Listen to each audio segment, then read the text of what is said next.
WrestlingInc.com brings you Two-Faced Wrestling Talk, the podcast that goes beyond WWE and goes in depth on NJPW, AEW, ROH, PWG, and more. Also featuring fun pop culture and wrestling crossovers, listener Q&As, and extended discussions about wrestling topics past, present, and future. Now, here's your host, Kelsey. Hi, and welcome to Two-Faced Wrestling Talk. I'm joined, as usual, by my co-host, Paul. I just barely made it. All the trains out of Jersey. It took a little while to get out of WrestleMania, but I'm here. Yeah, over a week later, you're here. That's right. That's how slow New Jersey transit was. Yeah, well, that's how slow it felt when we were waiting a very long time to leave WrestleMania, and we're going to tell you more about that in our second segment of the show. We were there live.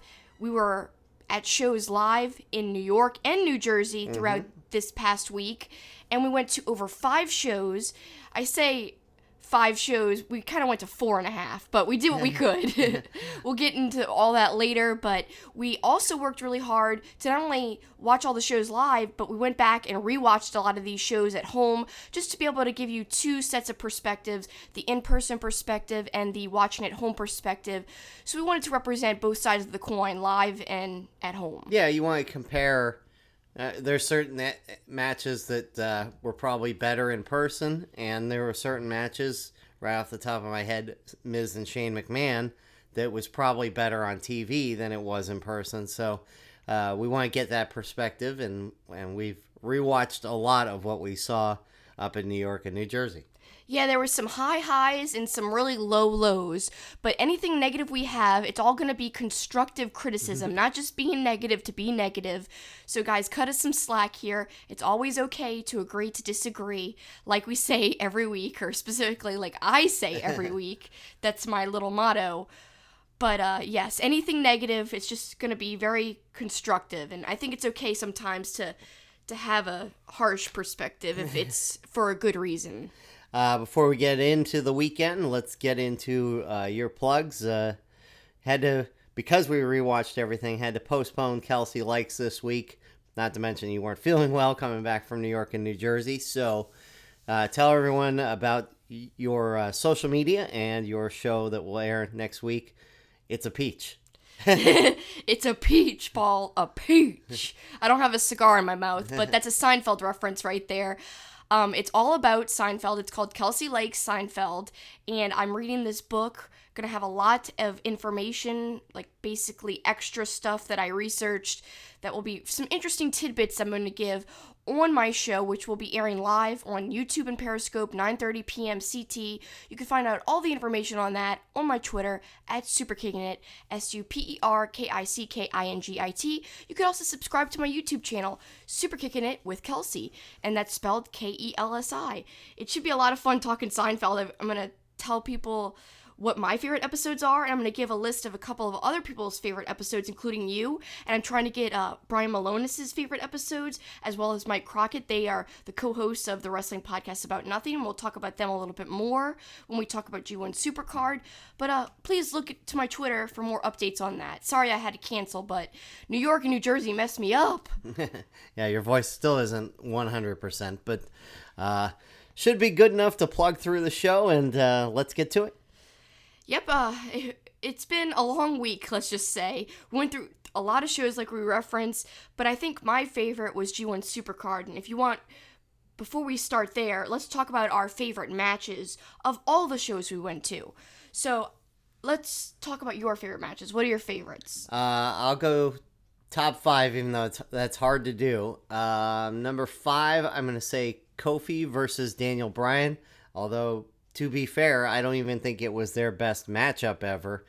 I'll talk more about that when we get to WrestleMania. Number 4, Okada versus Jay White.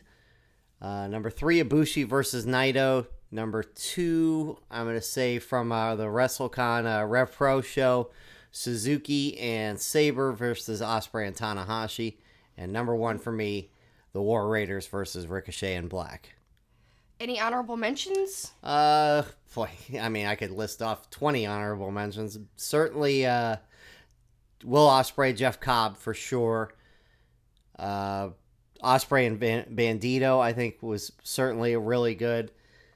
Boy, I mean, you could just go right down the list. So many of those matches from G1 Supercard, so many from NXT Takeover. It really was a fun weekend. It's hard to narrow it down. It is hard to narrow it down, and that brings me to my top list, which was very difficult to put together. Number 5, Matt Riddle versus Velveteen Dream. I really liked that match, although no one was cheering for my boy, my bro. So that was a little disappointing, but Velveteen Dream is so over and so charismatic, and we'll talk all about that in our second block when we talk WWE-related shows. Number 4, Will Osprey versus Bandito. It made my list because it was a great match, and also it had some post-match things that I really enjoyed, including a Will Ospreay speech I thought was wonderful. Number 3, Jay White versus Okada. That was awesome. The pop was insane for Okada. We'll get into that match in a little while. Number 2, the Ring of Honor ladder match. A lot of people are not giving this love. I think it's because people don't really like Taven as a character. I love Taven both as a character and a wrestler. I think he really stepped up and shined in this match, and I think all the participants in the match were great. Again, we're going to break this down in just a few minutes. And number 1, this was a hard one, but also easy at the same time, because this match was so good, and I thought at first, when I saw it in person, this could be my favorite, but then I said I have to rewatch it, and I was doubting myself, like, when I rewatch it, will it be number 1? But yep, it was that good. Suzuki and Zack Sabre Jr. versus Tanahashi and Will Ospreay. This match blew my mind. So many great facial reactions by Suzuki. It might be his best facials of the year. 8+ reactions throughout the whole match. It was just hard-hitting. It had everything you could want in a match. Fun stuff, wrestling, like wrestling, and spots as well that were impressive and fun. Like Ospreay just does his impressive high-flying in that match as well. I've got some honorable mentions too, though. I would say I really liked Baszler versus Io versus Kairi versus Belair. I think that was the best women's match of the whole weekend, and we'll explain why later. I really enjoyed Bandito versus Ishimori versus Dragon Lee from G1 Supercard. Thought that was a great 3-way match, and the result was unexpected too. And then also, of course, I loved Osprey versus Cobb, which was one of the most anticipated matches for me from G1 Supercard, and it really, really delivered. All right, those are our top matches. How about some top moments? All right, my top moments. Number 5, PCO rising up after he had been thrown off the top rope by GOD. That just looked crazy, and the crowd went wild in person to see that.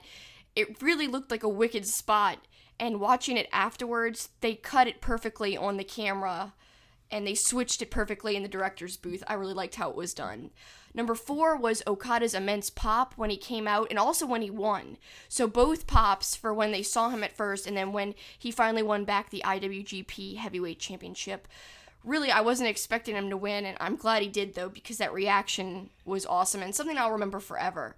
Seeing Suzuki live is my third top moment, because I've seen him live before, but every time is special to me, and he's my favorite wrestler, so of course I'm going to enjoy seeing him and getting to sing Kazani Nere, which sounds terrible in my hurt voice, but you get the picture. Number 2, Kurt Angle retiring. A lot of people don't know, Kurt Angle is actually my favorite wrestler of all time. People talk about current favorites and all-time favorites. Kurt Angle really is my all-time favorite. And a lot of people will ask you, are you a Beatles person or a Stones person? A lot of times, you can be both, but you gotta have a preference a lot of times. A lot of people do have a preference. I'm a Beatles person. And if people were asking me, are you a Shawn Michaels person or a Kurt Angle? I would say I'm a Kurt Angle person for sure. He's my number 1, and to see him retire, that was emotional for me. I teared up, and even when we rewatched it the second time, although I already knew what happened, I teared up then too. And then another moment that made me tear up, very similar to the Kurt Angle moment, was Kofi winning. I thought that was really special and something I'll never forget because the crowd was very, very happy. There was people all over crying. You were tearing up. People were getting really emotional and really invested. And that moment he had with his kids in the ring, very special. Can't say enough about that. Some honorable mentions, Yanu joining the commentary team, and they just freak out because they're so excited to have him on commentary. Liger getting 2 huge pops over 2 different shows, one at Wrestlecon and one, of course, at G1 Supercards. And Gargano winning, that was an awesome pop. The Adam Cole pop when he said, "Adam Cole, baby." And seeing Batista's entrance live for his last match, I think that was special for me. I'm a big Batista fan. I don't care what you guys say. He didn't get a lot of reaction, but I still enjoyed seeing him. And he actually did his little machine gun thing in sync. Yeah. And you were saying that you doubted he would do it with the pyro and with the music in sync, but he did. I have some of the same moments as well. Obviously, Kofi Kingston shines out probably as the moment of the weekend for me because, it was well placed in the show. We thought maybe it was early, but because the energy level started to wane in the stadium, it actually was perfect because it was an eruption and certainly emotional.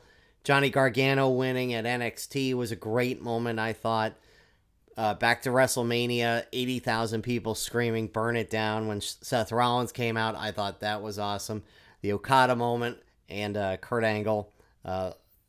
Again, there are so many moments. It's such an iconic weekend, and there are so many great things that happened.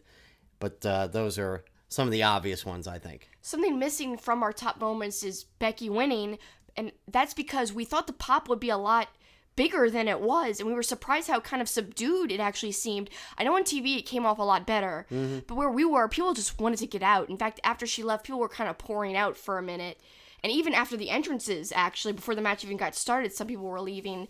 And actually, looking back, those people were kind of smart because they were not stuck for hours after the show. Yeah, I was really expecting an explosion of sound when Becky won, and I think part of it was because of the ending being a little clunky, but yeah, I mean, look, there were people in our aisle that as soon as they saw all the entrances and saw about a minute of action so they could say they saw it, they got out of there to beat the trains getting out of there. Plus, it was just such a long night. So that moment could have been a lot more special, kind of like Kofi's, although, not quite the lifetime achievement that Kofi's was.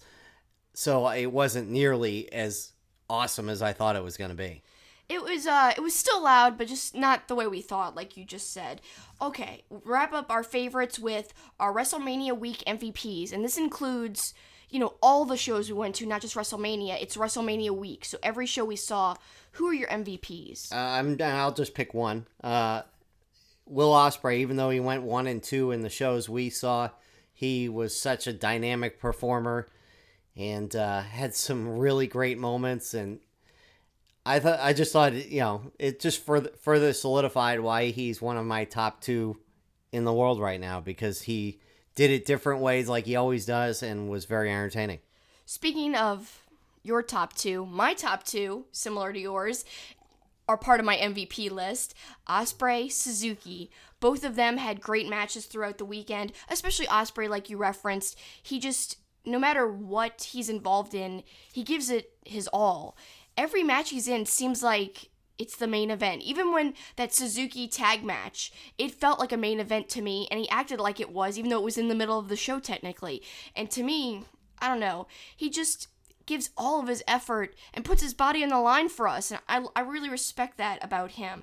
Like I said, Suzuki, just because he had some awesome entrances, and he always delivers in matches, especially he has a little bit of an American flair. I think when he visits here, he acts a little bit different than he does when he's in Japan. He has a little bit different mannerisms. I feel like he's more expressive with his face. Yes, you see a lot of expressions in Japan, but I think he plays around with the crowd a little bit, almost plays to the crowd a little bit more when he's in America, like when he was brushing Tanahashi's hair to the side, just little things. He definitely just made his little evil laugh face a lot more in his match against Osprey, like 10 times in that match. So I think he just is way more amped up and a little more different when he's wrestling in America, and I like that. Bandito and Liger, or other people, Black and Ricochet. How many times have they wrestled? They're wrestling every night for WWE. I feel bad for them because they must be darn tired.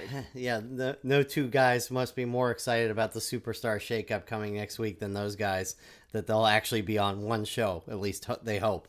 And finally, another MVP of mine, Gargano, because I think he was just incredible and he had an awesome moment, well-deserved. Always a 5-star wrestler. I mean, can he even have a bad match? I don't think so. All right, so that's our accolades. Now let's get through the meat of the week. It's time to give our opinions on the latest wrestling shows, news, and developments. It's time for headlines.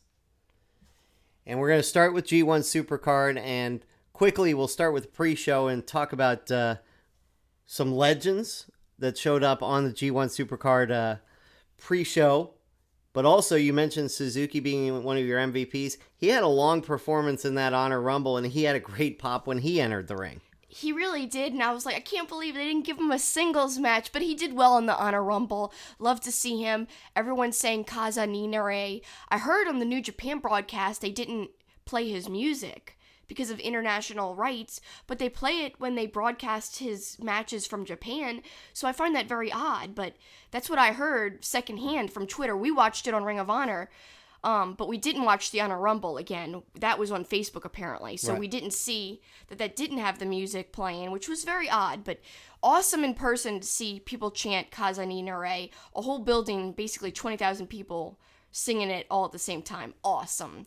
Another person I thought was great was, of course, Liger. Like I mentioned in my MVPs, he got a huge pop, and rightfully so. He's a legend, and another legend you referenced came down. Yeah, Muda comes into the match, and my buddy says to me, I wasn't even going to watch the Honor Rumble, but once I heard Muda was in it, and he was one of my favorites, I went back and watched, he said. So it came down to Liger and Muda, we thought, and then Kenny King rolls in and eliminates both, and I know the crowd was upset that one of the legends didn't win it there, but it made sense for Kenny King to win it. Yeah, because he's a part of Ring of Honor. It's going to make sense for his character going forward in Ring of Honor as a promotion. But the crowd was still left with a feel-good moment when Liger and Muda came back and basically got rid of Kenny King. So they didn't win, but they still got their revenge. And I like that a lot. Another thing about the Honor Rumble, Brian Malonis, he's one of my favorites ever. Him and Beer City Bruiser had some awesome spots in the Honor Rumble. And actually, if you want to find out about Bryan's personal experience and how much it meant to him being in the Garden, go check out at the WPAN. They've got a podcast. It's called The Wrestling Podcast About Nothing. Their quick episode from last week, it's only about 11 minutes long. It's their right away reaction of Bryan's feelings of wrestling in the Garden. And he said it meant a lot to him. You know, Liger is a hero of his, and he loved wrestling against him. And actually, he squared up with Bad Luck Fale, who we got to interview live after G1 Supercard right outside the Garden. Yeah, we did a podcast, which you can find on Wrestling Inc.'s website. It was our instant reaction to the G1 Supercard from Penzi, a bar right outside Madison Square Garden, and Fale was there and was kind enough to join us. Even though, as he sat down, his first words to us are, "What the hell do you guys want?" It was awesome. Yeah, well, we want to talk to you. That's what we want. And he was so fun. He was smoking a cigar. I actually wonder if it was Beer City Bruiser's cigar, because in the Garden, before the show, they were running a promo for a cigar shop. It was called Martinez Cigars.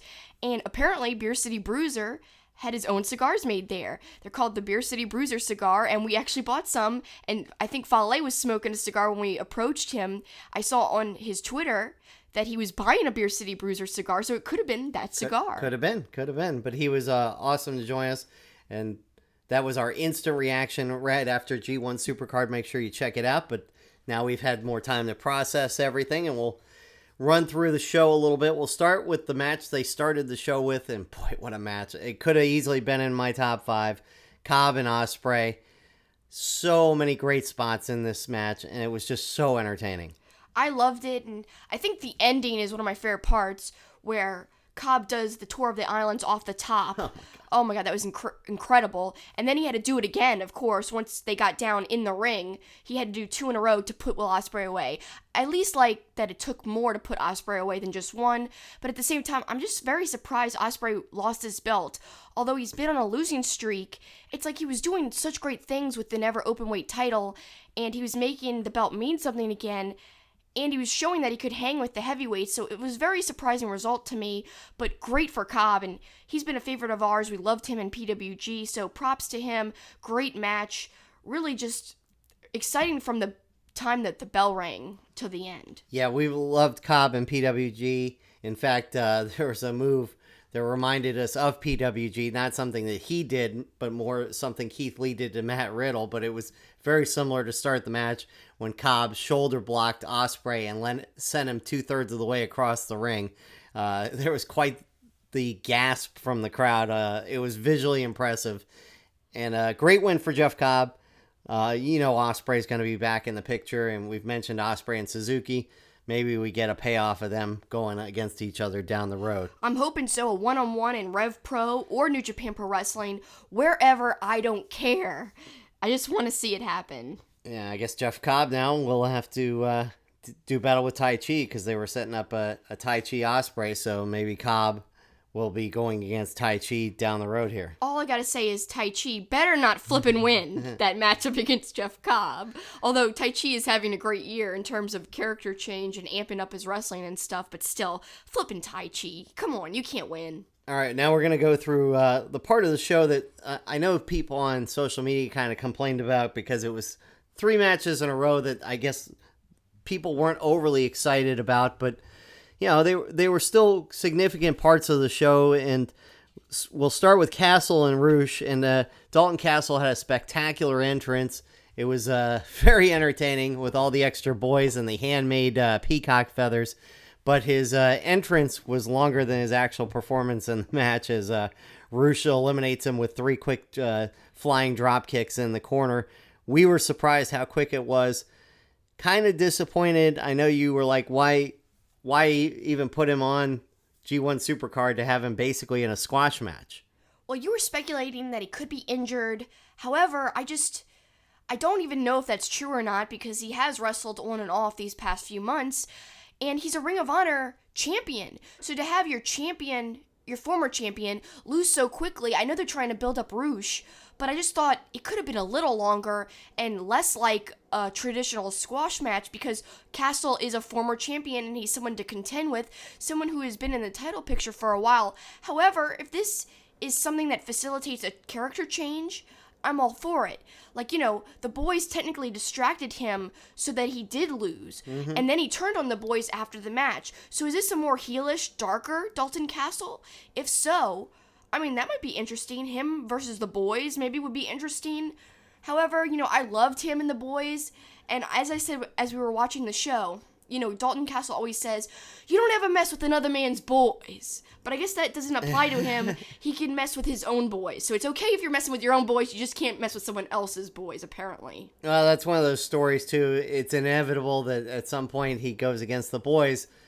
And that'll be great for an instant payoff. But the boys are so entertaining. I hope that doesn't mean they kind of fall by the wayside. Maybe they have a showdown and then he forgives the boys down the road. That's what I'm hoping for as well, because I'd love to see the showdown, but I love them working all together too at the same time. So yeah, great for Roush. He looks awesome there, but as we said, it wasn't necessarily clean in the fact that Castle was distracted, so there's a little bit of an excuse there that works out. But in terms of his entrance, he tweeted, "How could anyone think Triple H's spooky car is better than my peacock thingamajiggy, whatever you might call it?" He said something to that effect on his Twitter, saying that his entrance was better than Triple H's. Kelly Klein beats Iwatani in the Ring of Honor Women's Championship match. Then it was Bully Ray's Open Challenge. He eliminated Juice seemingly backstage before the match, but Flip Gordon reappears. And then it ends up being a 6-man tag. And at one point, Flip Gordon is daring Silas and Shane and Bully Ray to hit him with the kendo, which was just kind of a brutal spot in the way that Flip Gordon's back ended up looking. But that was an entertaining match, I guess. Flip, Juice, and Haskins end up winning. But Bully Ray ends up being more significant a little later in the show, which we'll talk about. But that all started with one of your favorite moments where he confronts the rapper. Oh my god, yes. So the rapper comes out, everyone's booing him. I felt so bad for him because he did make a custom song that everyone hates. But although people hated it, it was stuck in your head. Oh, it's catchy. And then because of you getting it stuck in your head, somehow it got stuck in my head because you were like, it's stuck in my head, and then you started humming it and singing it, and I was like, damn it, now it's stuck in my head. So the part that stuck in your head was going to the garden. Going to the garden. my part was going to the garden. Hey, going to the garden. Hey. Of course, that's just like the breakdown part, and that's not even like the real words, but the breakdown was catchy at least. And that was funny, and people were asking Bully Ray, put him through a table. Yeah. They wanted him to F him up. Yep. And Bully even said, I don't know if you hear, there's 20,000 people that want me to beat you up right now. So. It was awesome. But going back to that match, people didn't like the kendo squaring off where they all looked like they were battling with swords or lightsabers. I don't know why people didn't like it. I know that people are kind of down on Ring of Honor as a whole because they don't like the booking and they don't think it's as strong as New Japan Pro Wrestling. And in fact, it did seem like a very pro New Japan crowd versus a Ring of Honor crowd. And we'll even talk more about that in a second. But, you know, I love Ring of Honor. I've supported them a lot. The only thing I won't support is if Enzo and Cass are really joining the company. I don't really like that. I think it's cheap, but we'll talk about that in a second.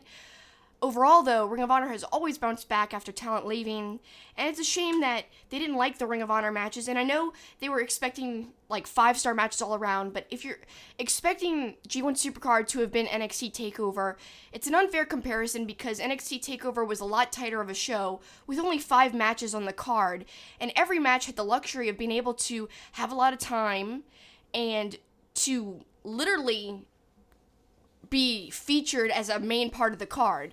This show wasn't like that. You had so many more matches, and you could only do so much. When you're at a 5-hour show, as opposed to a 3-hour plus show, you can't be firing on all cylinders every minute of the show. You know what I mean? Every match on the card can't be a main event quality match.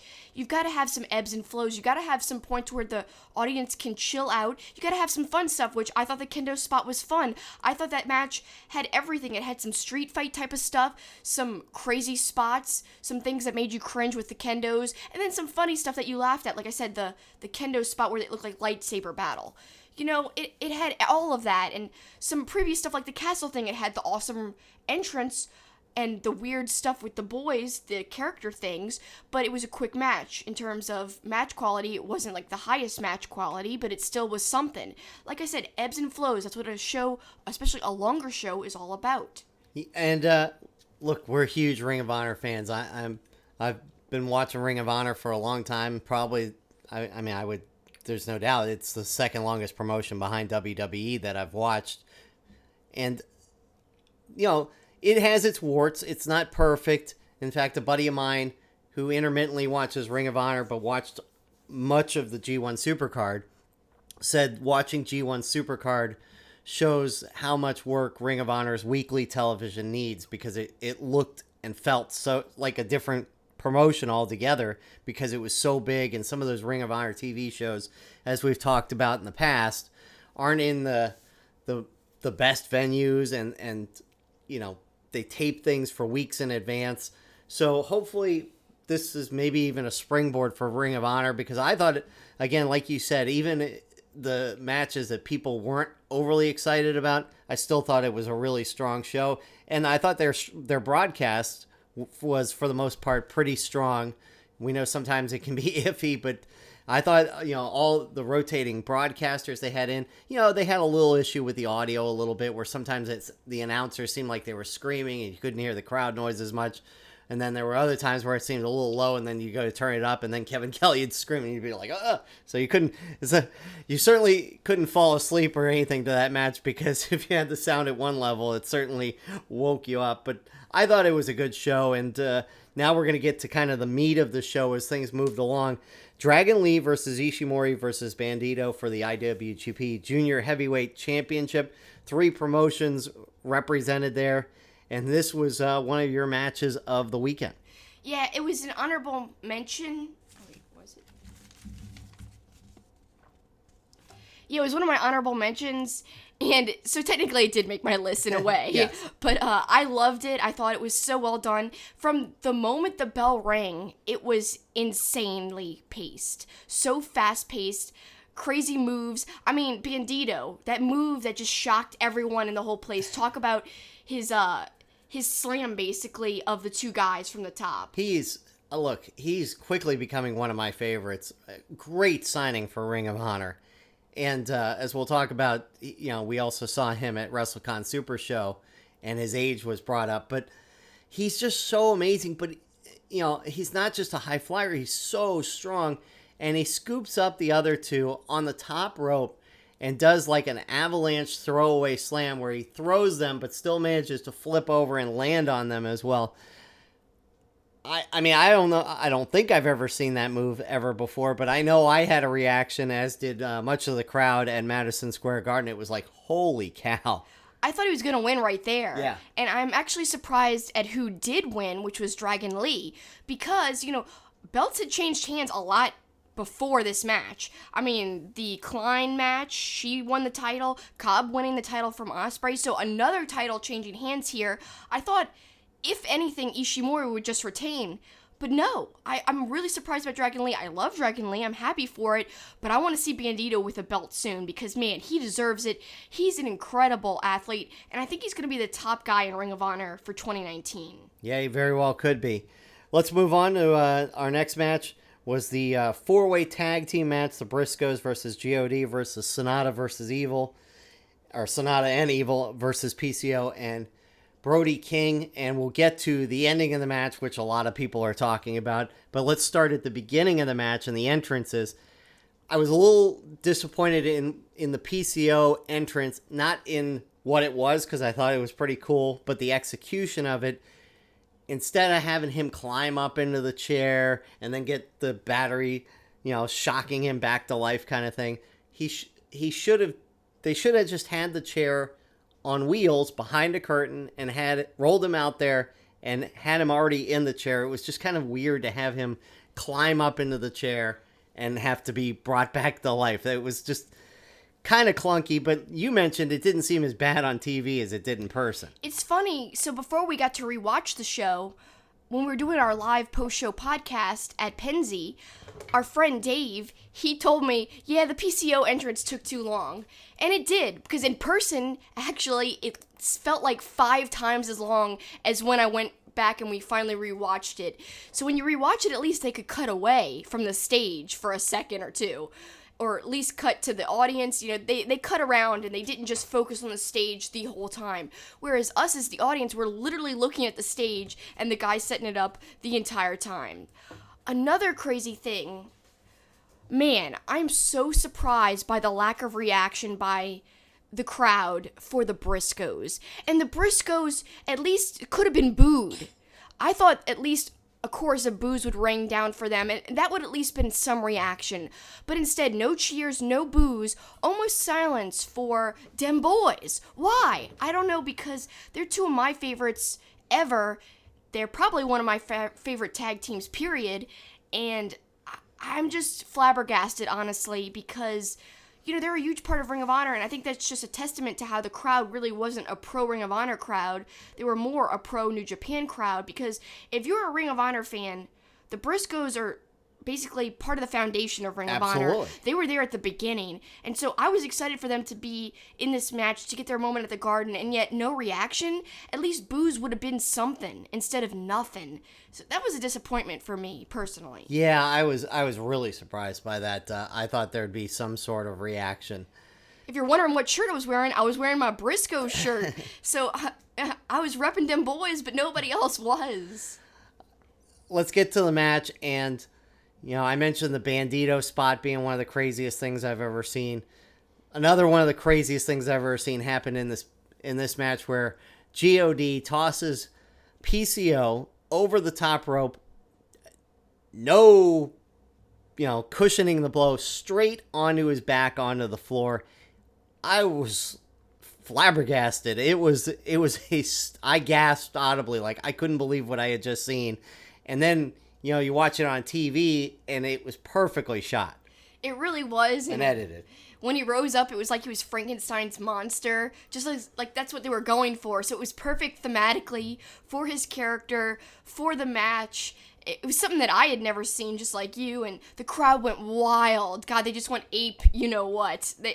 They went insane, and so did we. It was really, really well done. That's why it made my top moments list, because it was just a powerful spot. I thought it was a really good match, but it was the kind of match, and we felt the same way about the SmackDown tag team match on WrestleMania. It was really good, but it felt like it could have been longer and better. But in the end, God gets the victory with a gun stun, and then things happened after the match, which took away from the match itself, and really, in some ways, took away from the show itself. It really did, and before we get into the post-match drama, I just want to say, this was a match that people were saying they were most looking forward to. When people were pitting this against the TakeOver match, people were saying they were looking forward to this match more because of all the people involved. Everyone loves these guys, and so do I, and I thought this match was going to be maybe the show stealer, but it really wasn't. And I think that's because it just wasn't as long as it could have been. I still enjoyed it, but yeah, I was just expecting it to go a while longer. And what ended up happening is, instead of people talking about this match, they talked about what happened afterwards with Enzo and Cass jumping the barricade. We still don't know 100% if it's a work or not. Bully Ray claiming on Busted Open Radio, apparently, that it wasn't a work, that he's very upset with Enzo and Cass. That could be just character. That could be just him saying that and part of the storyline. We've seen stuff on Twitter with Enzo and Cass working together. Cass is being called Cass XL, and Enzo is NZO instead of Enzo with an E. So they did a little promo, basically promoting t-shirts on Twitter, and that just happened like a day or two ago. So that's kind of odd. Nothing mentioned on the Briscoes' Twitter. That's not unusual because they don't tweet very much. I wasn't expecting there to be anything anyway. Bully Ray, nothing on Twitter. Just apparently what he said on Busted Open Radio, which our friend listens to and told us about. Other than that, Ring of Honor not saying anything. Although originally, right after it happened, they did retweet a fan video of it. But then, subsequently, they deleted that tweet. So I don't know. Yeah. I really don't know because the punches seemed real. Well, and there are two perspectives in watching this, too. As we're sitting there at Madison Square Garden, this occurred on the other side of the ring from us. And so God wins the match, and then you notice a scuffle going on the other side. And, I thought it was just the Briscoes and maybe Sonata and Evil or whatever. And then you see Enzo's hair, and I'm like, oh my God, that's Enzo. And then you see Big Cass, and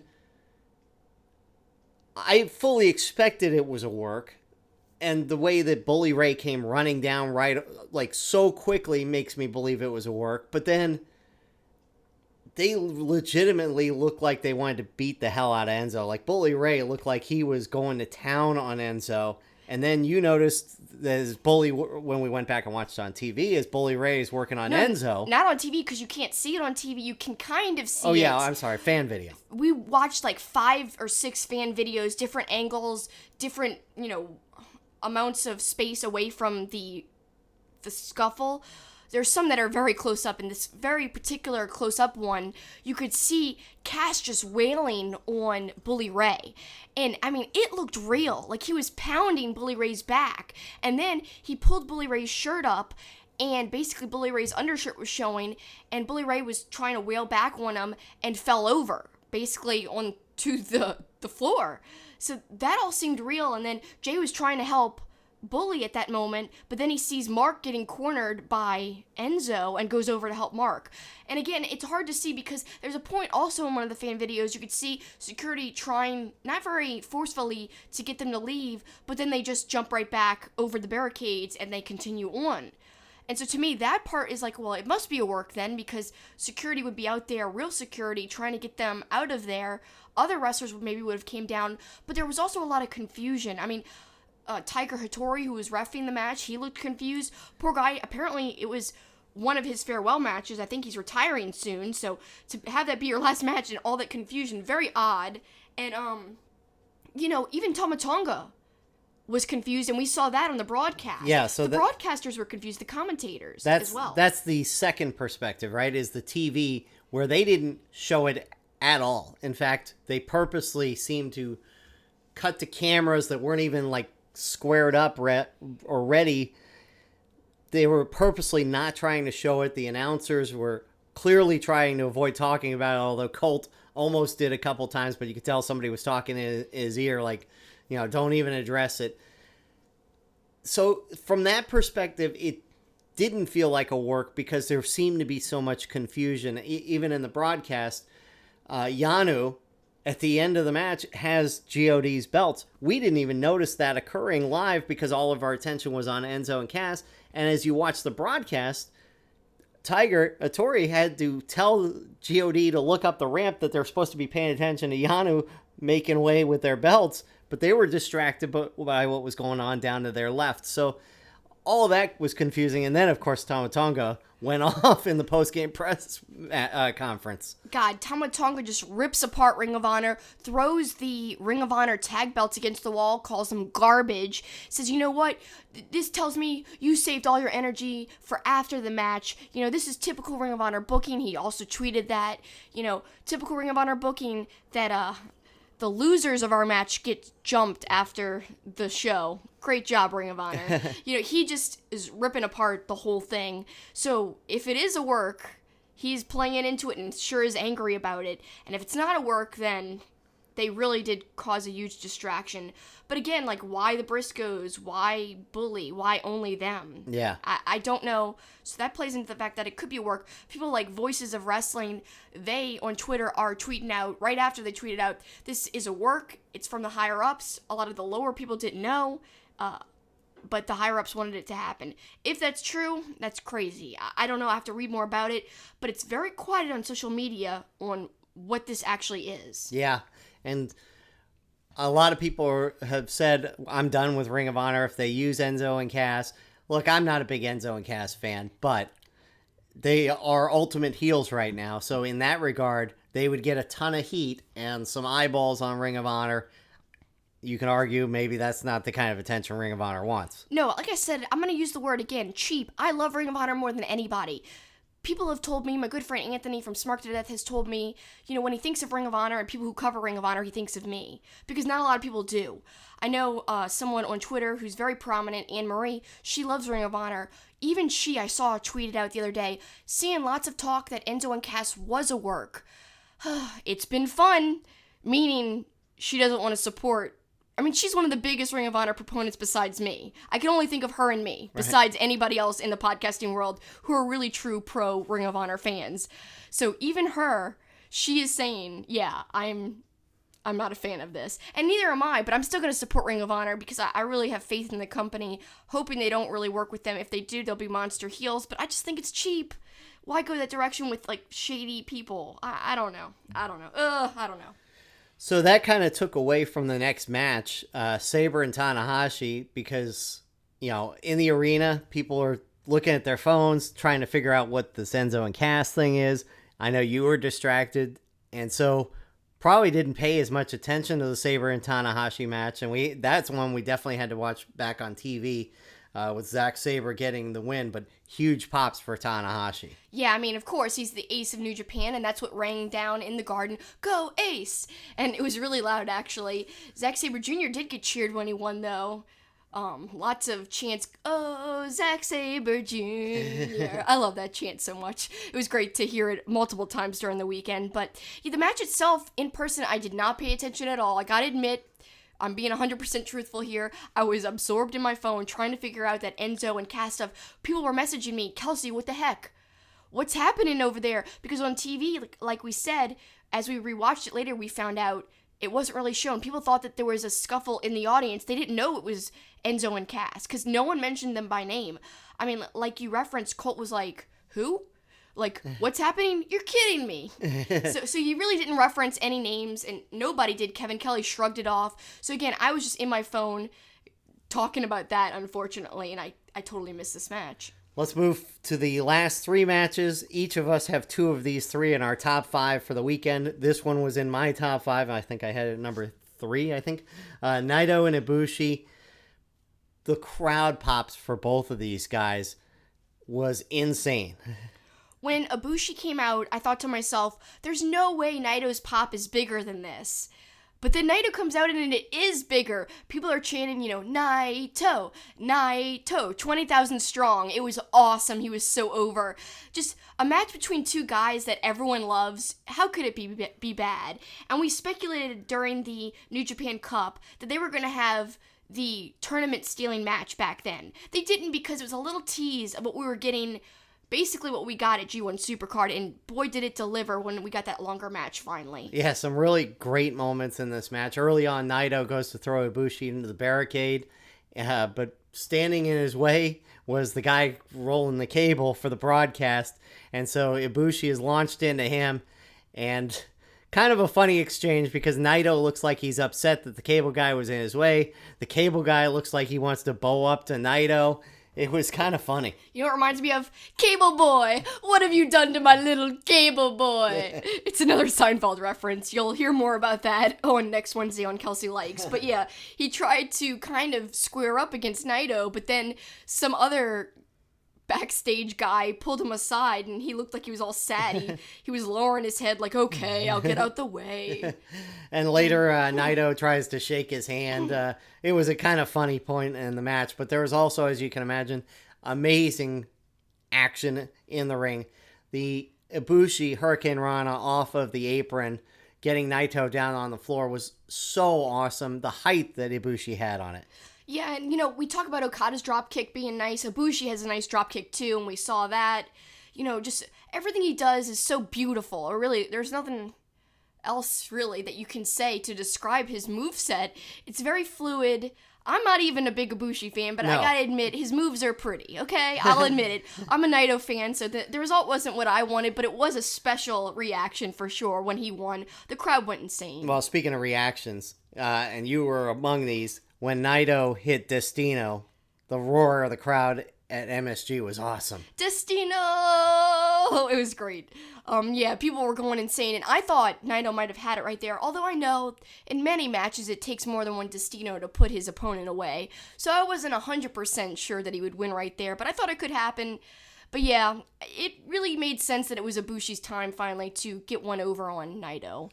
And now we see him with the prestigious IC belt, and what will he do with that belt? How will his run be? I'm sure it will be prestigious and historic. I'm hoping for a longer run because that way the belt just has a really nice, elevated run with Ibushi. Yeah, and Ibushi... And vice versa. Yeah, no, Ibushi is definitely over, and the crowd was hot for him winning that belt. Let's move on to the Ring of Honor three-way match, ladder match. Taven, Lethal, and Skrull. One of your best matches of the weekend. It's just outside. It's an honorable mention for me. Such a great match and so many great elements to this. Starting with the introductions, as much as I hate the whoop whoop, the crowd going nuts for Skrull coming in. Matt Taven introduced being from Boston, and of course the New York crowd boos him. He should have walked in a Red Sox jersey. That would have even topped it off. And then, of course, Jay Lethal being close to home. And, we've talked about it for weeks. So many built-in storylines with this, the storyline of Lethal and Taven. Yeah, the storyline has been built up so long. And when we talk about NXT later, I think NXT overall had higher quality matches in terms of more of the matches on the show being high quality. But that's because they only had 5 matches as opposed to this one, which had a lot more, and it was a lot longer, too. But something that I think G1 had over NXT TakeOver was more story built in.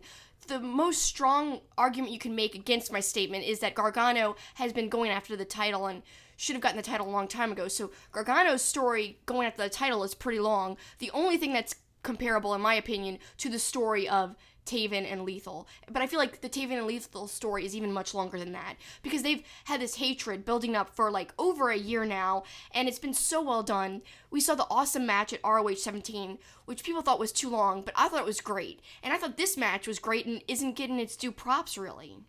It was great. There were so many great spots in this. I mean, Jay Lethal building the ladder bridge outside. Taven took some great bumps in this match. Really,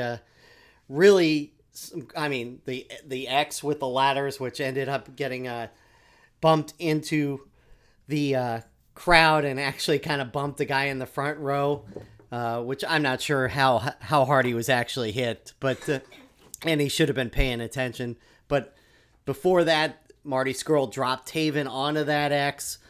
Taven took some great shots, and then towards the end, of course, he brings in the purple ladder, which was a great touch. Perfect character work right there, perfect character touch. It made sense for him to have a hidden purple ladder, and it also made sense that he was putting his body on the line. He just wanted that title so bad. He's believed all along that he was the true Ring of Honor champion, so he was putting that belief to the test, proving his belief, and at the end, he came out victorious. And let's talk about one of the other spots you didn't mention, his dive outside, landing on the ladder right on his ribs. Yeah. Right at the beginning of the match, Right already. at the beginning, yeah. Yeah. Yeah, that was one of those where it was a cool spot, but if you're looking at it from a reality thing, it's like, what damage is he going to do to Skrull and Lethal? He's just going to hurt himself. Well, that's why I like to say wrestling is all about suspension of disbelief. But you know what it had, this match, that I always worry about in ladder matches? If you look back at Bucks and Hardys from Supercard of Honor in Orlando area, Lakeland, basically, I was afraid for that match because I thought, ladder matches, that you could have that awkward moment where people walk up the ladder and they're waiting there too long for someone to knock them down. I was worried in that match, but there was nothing to worry about. The Bucks Hardys match was one of the best matches of the year, one of my favorite matches of all time. This match I was worried about the same thing. Didn't have to worry again. It was awesome. Ring of Honor executed it perfectly. Everyone involved just had great timing, and that really flowed, and I loved every part of that match, especially the end. So Lethal and Taven are both at the top of the ladder, kind of going after the title. They're both kind of high up on the ladder. They can kind of reach it. I love how, I think, Lethal reaches for it and Taven bats it out of the way. I love that he actually batted the title out of his hand, because you could see that they both were right there, but I liked how they prevented each other. Instead of just grabbing, reaching for it and they couldn't reach it, I liked how he could reach it, but he just got it knocked out of his hands. And then Taven using the title against Lethal at the end. Yeah, that was a crazy spot with Taven hitting Lethal with the belt, swinging it into his forehead, and Lethal falling back onto the ladder, which was a hard, long fall. And Taven ends up capturing the title to a chorus of boos, but what a tremendous match and co-main event. Taven finally getting his chance to hold the real Ring of Honor World Championship, not one that he created. I'm looking forward to see what he does and how his character progresses, and I think he's deserved it because he's done a lot of work this year to up his game, to really be one of the greatest heel characters in Ring of Honor right now, and just he's always on point with his promos and his character work. Just I can't wait to see what he does in the future, and the match was great. I can't believe more people aren't talking about it. Well, there's one part of the match you didn't like, and that's when the crowd started chanting Mamma Mia. Yeah, I don't like chants like that because you're chanting a chant that's associated with a different promotion at another promotion that it's not associated with. So to me, it just doesn't make sense. I wouldn't go to NXT and go, too sweet, whoop, whoop, too sweet, whoop, whoop, another company. But again, a lot of people do like that, so if you're into that, that's fine, but it takes away from me. When people were chanting Mamma Mia, I'm like, that's not this company. Are you kidding me? We're here for G1. We're here for Ring of Honor and New Japan Pro Wrestling. It's G1 Supercard, not NXT Takeover. So let's get to the main event. And it was Okada and Jay White. And this was, right from the get-go, it was so awesome with the entrances and Okada really embraced by the crowd. It really was spectacular to hear the roar for him and see both the entrances. And this match did not disappoint as a main event. No, it was awesome. I loved the pop that Okada got. As I mentioned, that was one of my top moments of the weekend and week. I just think he's so over, and it's awesome to see him with the IWGP Heavyweight Championship again. I didn't think he'd win it back. I thought there would be some heel tactics. I thought there'd be some shenanigans with El Phantasmo maybe debuting and helping Jay White get the win and retain, even if it was like some kind of disqualification type of thing. I thought that's what we were going to see. But nope, Okada won, and everyone was surprised. Everyone marked out, and of course they cut off his post-show comments where he was basically thanking New York. I actually got the video of his post-show comments. It's on my Twitter. So go to @SuperKickingIt. Just scroll down the feed a little bit, my profile page, and you'll see it. You mentioned Okada's pop right at the beginning of the match. Red Shoes got a great pop. It was the only match he did, which was a little surprising, but he got a huge pop and saluted the crowd as well. We were worried he wasn't there. No. We kept seeing other refs, and we're like, Red Shoes isn't here? We figured he'd be doing more than one main event, so when we didn't see him, like, for even Naito or Bushi, I was worried. The end of this match had such a great sequence of counters, too. You know, Blade Runner, Rainmaker, Tombstone, guys reversing it. It was... And the crowd was just on fire at that point because the reversals were so awesome. And finally, Okada hits the Tombstone and a Rainmaker and ends up winning. It was reminiscent of the NXT TakeOver main event with all those near falls and how crazy that was, and all the, sequences going back and forth between Cole and Gargano. Very similar here. And the crowd was just as excited for these back and forths and near falls and stuff. So, an amazing G1 Supercard, and of course, we've gone in depth here, but if you want to hear more, definitely check out our immediate reaction right after G1 Supercard that we did at Penzi in New York, and we were joined by Bad Luck Fale. Definitely worth checking out. On Wrestling Inc.'s YouTube and on all their audio platforms as WINC Podcast ROH G1 Supercard Review. So, let's move on to a couple other promotions to wrap up this first hour of the podcast, and then we'll get to the WWE portion of the show. Our WrestleMania weekend started with the Wrestlecon Supershow at the Hilton in Midtown Manhattan. It's part of Wrestlecon if you haven't been a part of it, so there's all sorts of legends around. And so the show started with Road Warrior Animal and Ric Flair in the ring. Great quote from Ric Flair where he says, "I've accomplished so many things in my career, but the thing I'm most proud of is what my daughter is going to do on Sunday, headlining WrestleMania." So that's how the show got underway. I thought one of the interesting moments of this show was the Lucha Brothers coming out, and you and I looked at each other like, did the Young Bucks make an appearance here? And the Lucha Brothers actually called out the Young Bucks. They did. They were like, they're too scared to be here. And they started kind of cursing at him, in Spanish, of course, and that was really cool. And again, I thought that they were going to show up right then and there, but nope, no Bucks. And since there was nobody to face them, they decided to face each other. What a dream match that was. Look, I've said it repeatedly. Phoenix is one of the best wrestlers on the planet, and I think he's going to get such a bigger platform going on AEW now, even more so.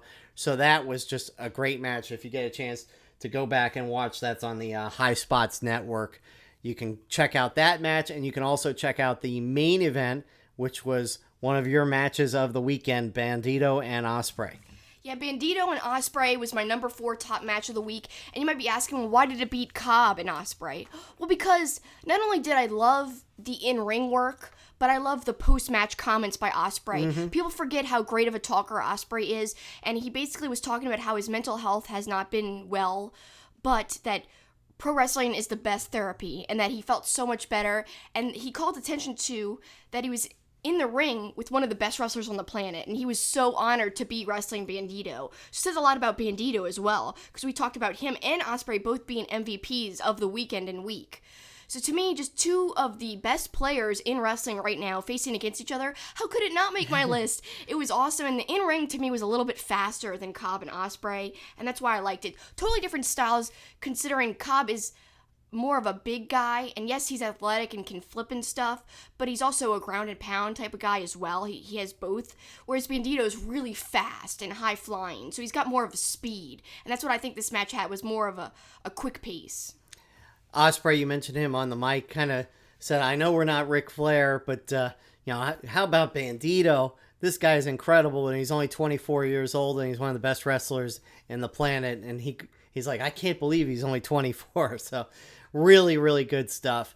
We'll turn the page to Friday, and midday, about 3 o'clock in the afternoon, was the RevPro Show, also at the Hilton in Midtown, and we scored some last-minute NXT tickets, so we didn't get to see this whole show, and we weren't sure what we were going to see. Luckily, one of the co-main events was in the middle of the show, and it was a match that was your number 1, my number 2 for the weekend, Suzuki and Sabre versus Tanahashi and Osprey. You might be thinking, why is a flippin' tag match your number 1, Kelsey? Well, because, guys, it was flippin' incredible. You have no idea. A couple of weeks ago on my show, my live shows that I've been doing every Wednesday, one of them's called Either Or, and I had to pick between Suzuki and Osprey. I had a hard time picking, but spoiler, I picked Suzuki. You could find out why by going back and listening to it on my YouTube channel, Super Kicking It with Kelsey, or on my Periscope, Super Kicking It. Again, this match had two of my favorites. I didn't have to choose in a way. I mean, I kind of did because I had to root for one or the other. They were on opposite teams. But in the same time, it's like both my favorites in the same match. My dreams are coming true. And if they set up a one-on-one, oh my God, I can only imagine how incredible it will be. This match, as I referenced when I was talking about my top matches, had everything. It had facial expressions. It had fun stuff because you had Suzuki brushing Tanahashi's hair before he forearmed him. It had Suzuki chasing the ref, literally at the beginning. Perfect symmetry so awesome. Because he also chased him and attacked him at the end as well. So throughout the whole match, the whole ref part played a role in the match. Well, the thing at the beginning is especially funny because the referee is in Suzuki's corner, and he's trying to avoid Suzuki, and Suzuki's bouncing back and forth on either side of the post, trying to get his hands on the referee. It was so funny, and the crowd was so into him trying to get the referee, and even on the broadcast, they were hoping they'd get his hands on the referee. I was like, kill him! Get him! Murder Grandpa! But yeah, at the end, he literally chases him because Chris Roberts, the ref, is like literally leaving, and Suzuki jumps over a barricade to go get him and brings him back in. Zack Sabre Jr. holds him down, and Suzuki, I think he kicks him. I can't remember, but oh man, it was awesome. We did rewatch this match, and like I said, it was even better when I watched it the second time, and that's how I knew it was my number one, because there was literally like 4 or 5 exchanges of forearms between Osprey and Suzuki. One of those exchanges resulted in Osprey with a broken nose, and then they used that in the match. Zack Sabre Jr. twisted Osprey's hurt nose as it was bleeding. Suzuki elbowed his hurt nose as it was bleeding. Awesome heel work. Well, and Osprey tries to fight back, and Suzuki kind of rolling his shoulders like, all right, that's all you got kind of thing. So it was so well done, and you know, we can't recommend it enough. Go to RevPro Wrestling On Demand and go back and watch this match. It's well worth it. I mean, look, you've got 2 pages of notes you wrote on it. I do. It was just so awesome. And it went for over 20 minutes. It was a long match. Tanahashi had the least part in the match, but it's okay because you didn't feel that he was missing that much because there was so much action. Specifically, I feel like Suzuki and Osprey had the most interaction, and I think that was to save Zack Sabre Jr. and Tanahashi. They did have a singles match the next night. This was happening the night before G1 Supercard. So to me, I mean, the looks of Suzuki alone, like you said, him rolling his shoulders, like Osprey's chops were literally nothing to him. And Osprey, though, manning up saying, come on, give me more forearms, give me more chops, Suzuki, I can take it, I can handle it. Just showing you why both of these guys are 2 of the best wrestlers of all time. And when we were watching it, I said to myself, oh my God, Suzuki is 50? He's moving around the ring like he's 20 years old. He's moving at a really fast pace. It's just incredible. And there's this slap exchange near the end of the match, and it's so quick. I've got a gif of it. It's the quickest thing ever. Both Suzuki and later Osprey, he gets some shots in, but Suzuki just slapping him, rapid fire pace, quick pace. Oh my God, I just lost my mind. And so did the crowd. It was an incredible match. You definitely owe it to yourself to go back and watch it. And you owe it to yourself if you're going to WrestleMania Weekend in Tampa next week. Make sure you check out some of these other shows, whether it's the things that are going on as part of WrestleCon or whatever else, because it's such an amazing weekend of wrestling. And bless you. And so it's definitely worth checking out. Kelsey's cold coming to fruition. I can't believe you held it for an entire hour. But we have plenty more to talk about because we've still got the WWE portion of WrestleMania Weekend to talk about, and we'll do that when we come right back. St. Arnold Brewing Company, located in Houston, is Texas' oldest craft brewery. Their goal is to brew world-class beers and deliver them to their customers as fresh as possible, making them the best beers in Texas and Louisiana. Their customers are beer lovers, people that appreciate great, full-flavored beers. So whether you're enjoying an Art Car IPA or a smooth-drinking lawnmower, look for St. Arnold beers throughout Louisiana and Texas. Our Two-Faced Wrestling Talk logo was inspired by Two-Face, the Batman animated series character, and his coin. The logo was designed by the talented and creative artist Eric Hudson. Eric creates wrestling-themed pieces as well as other pop culture art. He is also currently working on a Roddy Piper comic book. You can follow him on Facebook, Twitter, and Instagram at Dreaded Dinosaur. You can also support his work by becoming a patron at patreon.com/dreadeddinosaur. Please check out his work. And now back to Two-Face Wrestling Talk. So now we start with part 2 and the WWE portion of things and NXT Takeover. We didn't think going to New York that we were going to the show. Scored some last-second tickets. Got on the train from the RevPro Show down to Brooklyn. And boy, am I glad we got the tickets to this, because I had never been to a Takeover show. You had been to one before. And this was just, from top to bottom, a really good show. It was a really good show, and most takeovers are. Again, the only thing I think G1 had over it was story, and G1 also had some great matches too. But despite the story, the in-ring for NXT TakeOver was really, really, really strong, including with the opening match, War Raiders versus Ricochet and Black. I was surprised that that actually opened the show, but I guess it makes sense looking back that it opened the show. Really, a lot of it was all title matches anyway, so it didn't really matter. Right. It was going to be a title match opening the show regardless. Right. The crowd reaction, like, that was, like, to me, like, this is the way the show is starting, and the crowd is insane, singing along to Aleister Black's entrance music. Full Throat was crazy. It also was funny because this was a theme at WrestleMania too. The lights kind of getting in the way of people trying to watch the show, and they started chanting to get the lights turned out, and they did. For some reason, even though this was louder, it didn't seem as distracting as the WrestleMania crowd trying to get the lights turned off.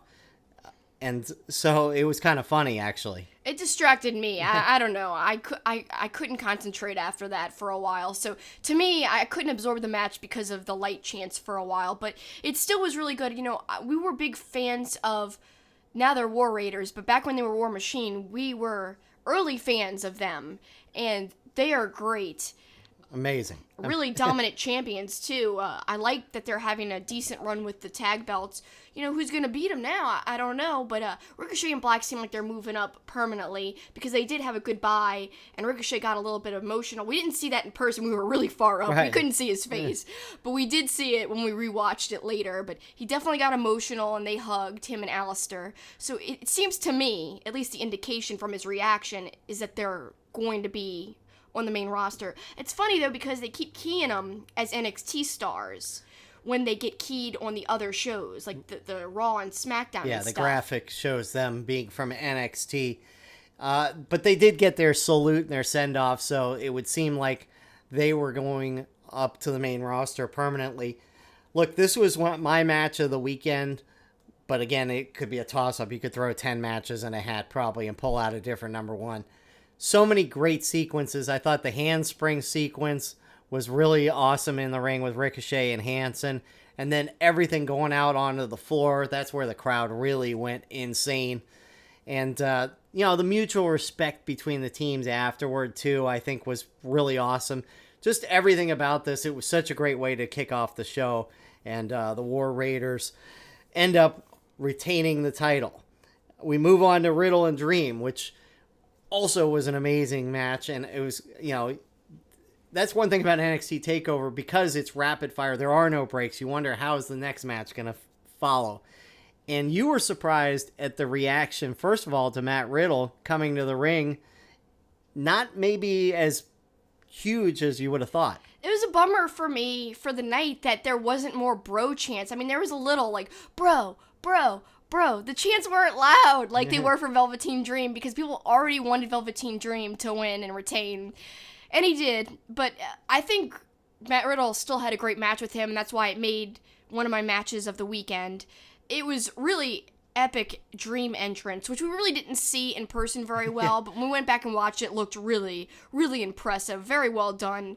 A lot of production value in his entrance alone. I liked Matt Riddle's, custom gear. I thought that was kind of cool. Of course, I don't like the team, but I just thought it was really a nice thematic touch. But yeah, the pinstripes saluting the Yankees. Something we didn't see live either, but on rewatching it, Matt Riddle is this guy for real look as, he just gives this look like, a weird smile smirk, but also a look of confusion when Velveteen Dream is getting in the ring with his title. Just Riddle looks confused, but also intrigued. I love that look he gives. Great spots in this match. Riddle suplexing Dream out on the outside. Yeah, and also he does a deadlift suplex from... Like, he suplexes Dream from the outside, lifts him over the ropes into the inside. And to me, okay, so we talked about the same move with Bushi and Naito. Bushi has long since done this move. I told you while we were watching that, I said, okay, Riddle, it's more impressive when Riddle does it, to me. I think Riddle's deadlift is way more impressive than Ibushi's, because if you look at the two guys, Riddle just seems so much skinnier. Yes, he's muscular and fit, but he looks so lanky and skinny. And to me, to see him deadlift somebody, I was like, yes, this is my boy. And the way Riddle kicks out is so beautiful. He just lifts his shoulder, very eloquent. And I'm a big Matt Riddle fan right now. He's in my top 5 right now. Just everything about his character, but his wrestling too. It's just top notch. He's a great guy. And throughout the match, there were so many points where it maybe seemed like Matt Riddle was going to steal the title. He hits the multiple knees in the match. You wanted Dream to tap when he did the ankle lock, but didn't end up happening. Dream got out of it, darn it. No.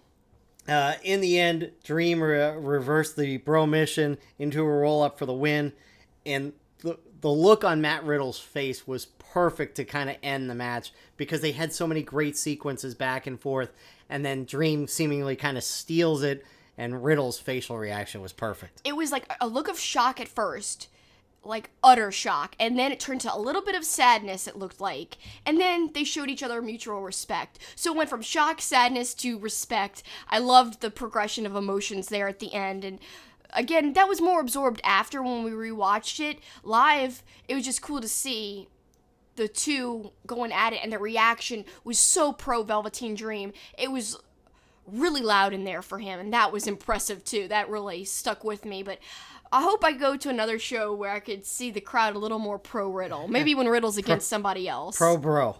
Yeah, pro bro. I'd like that a little more. But Kushida was there, and he also got a huge reaction. Yeah, that was awesome to see.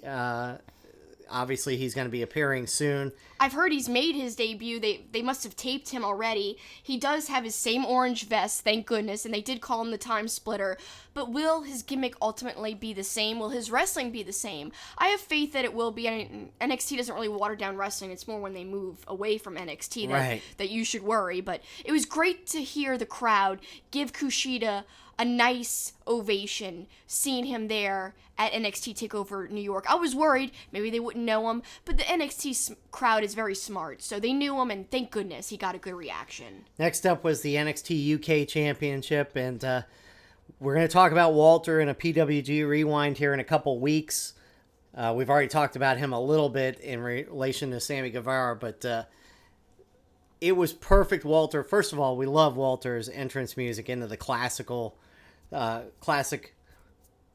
music that he enters into. That's what I'm trying to say. We even looked up the name of the classical song. That's how much we liked it. Yep. It perfectly fits him. I mean, you think to yourself, why doesn't he have like an actual song? Because this song matches him to a T. It couldn't be more perfect for the ring general. Seeing him come down to the ring with such authority, and it was a brutal match. Monster chops. Dave Meltzer, if I should quote his ratings, he rated the whole show very high, including this match. He actually rated this match higher than Riddle and Dream, and also the War Raiders and Ricochet and Black. He rated Dunn Walter higher than both of those, but not as high as Gargano, of course, and Cole, but still pretty high. And I thought it was warranted. A lot of people love this match just because it was really hard to watch with all those chops and stuff. And the one chop of Walter while Dunn's like laid out on the turnbuckle was pretty amazing. And I said to you, I would love to see a Walter versus Suzuki match where they're exchanging chops. How great would that be? Oh man, that would be a very scary match. You'd have to look away. There'd be too much brutality in the ring to contain. I don't think you could watch for very long. I love the sequence where Dunn catches one of Walter's chops and goes to break the fingers. And in the end, Walter with the awesome powerbomb off the top rope. Could he have thrown Pete Dunne any farther? No, and you don't see him go up to the top very often. Mostly he's a ground and pound and chopper. But this was powerful ending. Kind of the exclamation point to the end of the match, and we saw a change of hands. Dunn had the title for a very long time. Impressive reign. Now we get to see a new champion. And again, just to remind you, we will be taking a look at Walter's PWG matches, and that should be coming in about 2 weeks. Not long. Meanwhile, I'm throwing it out there. I wouldn't be surprised if Pete Dunne is somebody we see in the Superstar Shakeup, maybe called up soon. I actually thought he might be one of the surprises on the Raw or SmackDown after WrestleMania, but there were a few of those, as I'll talk about in closing out the show. Let's go to the women's match, which you had ranked in your top 5 and said it was the best women's match of the weekend. I completely agree.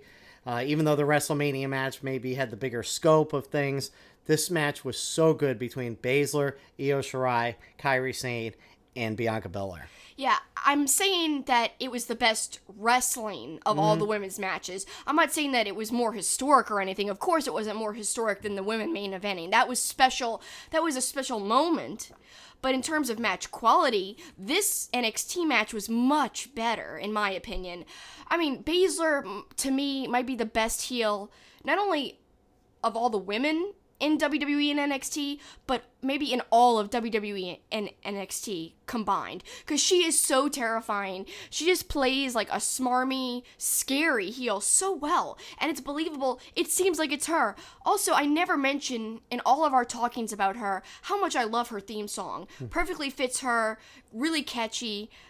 I loved all of the entrances. Another thing that people might not know is that Bianca Belair, she makes her own ring gear. So some impressive things about her athleticism. She had some great spots in this match. I think she looked way better in this 4-way match than she did in her one-on-one with Baszler. So Bianca, to me, shined in this match a lot in terms of her athleticism. She was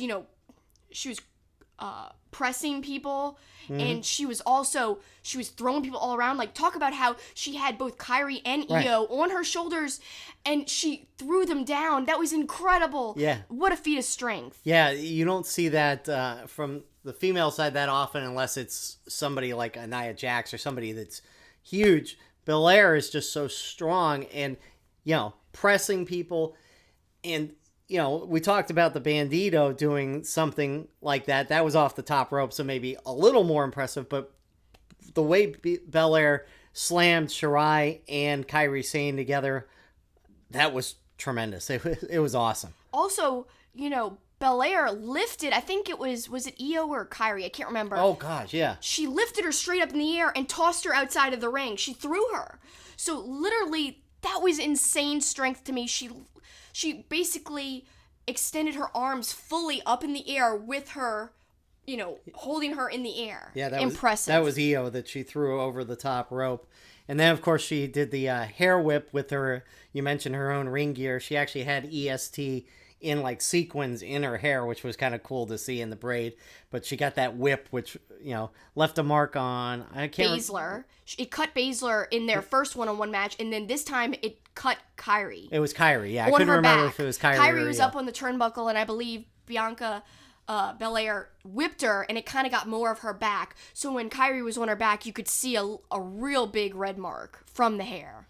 But Shayna Baszler gets the victory and ends up holding the belt, even though in the video package she says, I've gone through everybody, and now they're throwing 3 people at me. So it'll be interesting to see where they go with Shayna Baszler. Yeah, to me, she's so dominant. I'm wondering who can beat her now. The only thing I think they've left open this second is that Io and her have not had a one-on-one. Maybe that's the next direction they go in, and that could very well be, and it could work out very well, because I could see Io being a great champion. But the longer you go, she's feeling very Asuka-like with her dominance, and rightfully so. I just think she's such a great champion, but at the same time, she's facing all the top people you've built up in the NXT women's division. Who's going to be the person to ultimately beat her? I don't know. Let's move on to the main event, which was really... It started a little slow, I thought, for my taste, but the last half hour of this match was as captivating a wrestling as you could have between Gargano and Cole. But these are not your favorite kind of matches. Me neither, with the 2 out of 3 falls. 2 out of 3 falls, I honestly think that's my least favorite type of match ever. Sometimes ladder matches I worry about, like I talked about earlier in the show, but all the time they wind up being great and entertaining. A 2 out of 3 falls most of the time, and I'm not saying 5 out of 5 of the times it's like this, but 4 out of 5 of the times it's this. So one fall goes to one person, the next fall goes to the next person, they're tied, and it comes down to the third fall. Yeah, recently we did see the opposite of that. I believe it was on the main roster where somebody got 2 falls in a row, which was very uncommon. But most of the time, it's one fall, and then they have to break the tie at the end. And that's how it played out here, and I'm just not a fan of this type of match, in my opinion. It's always been my least favorite. And we talked about a similar type of match, but a more entertaining match. The Ziggler versus Seth Rollins, that had like a different outcome. That was an Iron Man match, and those are the ones we kind of like more. Because that is how many pinfalls you can get in a certain amount of time, and that can go any way you want it. Like, again, Ziggler and Seth Rollins had that great one where I think Ziggler started out fast out the gate, and you thought that Rollins couldn't catch up, but then it got more even. Of course, that was ruined by the crowd and the counting down and the bumping as the time was going up. So that was ridiculous that the crowd kind of messed up that match a little bit. But yeah, I'm more of a fan of an Iron Man match versus a 2 out of 3 falls match. Similar in a way, but different. The entrances were awesome, especially everybody doing the Adam Cole baby.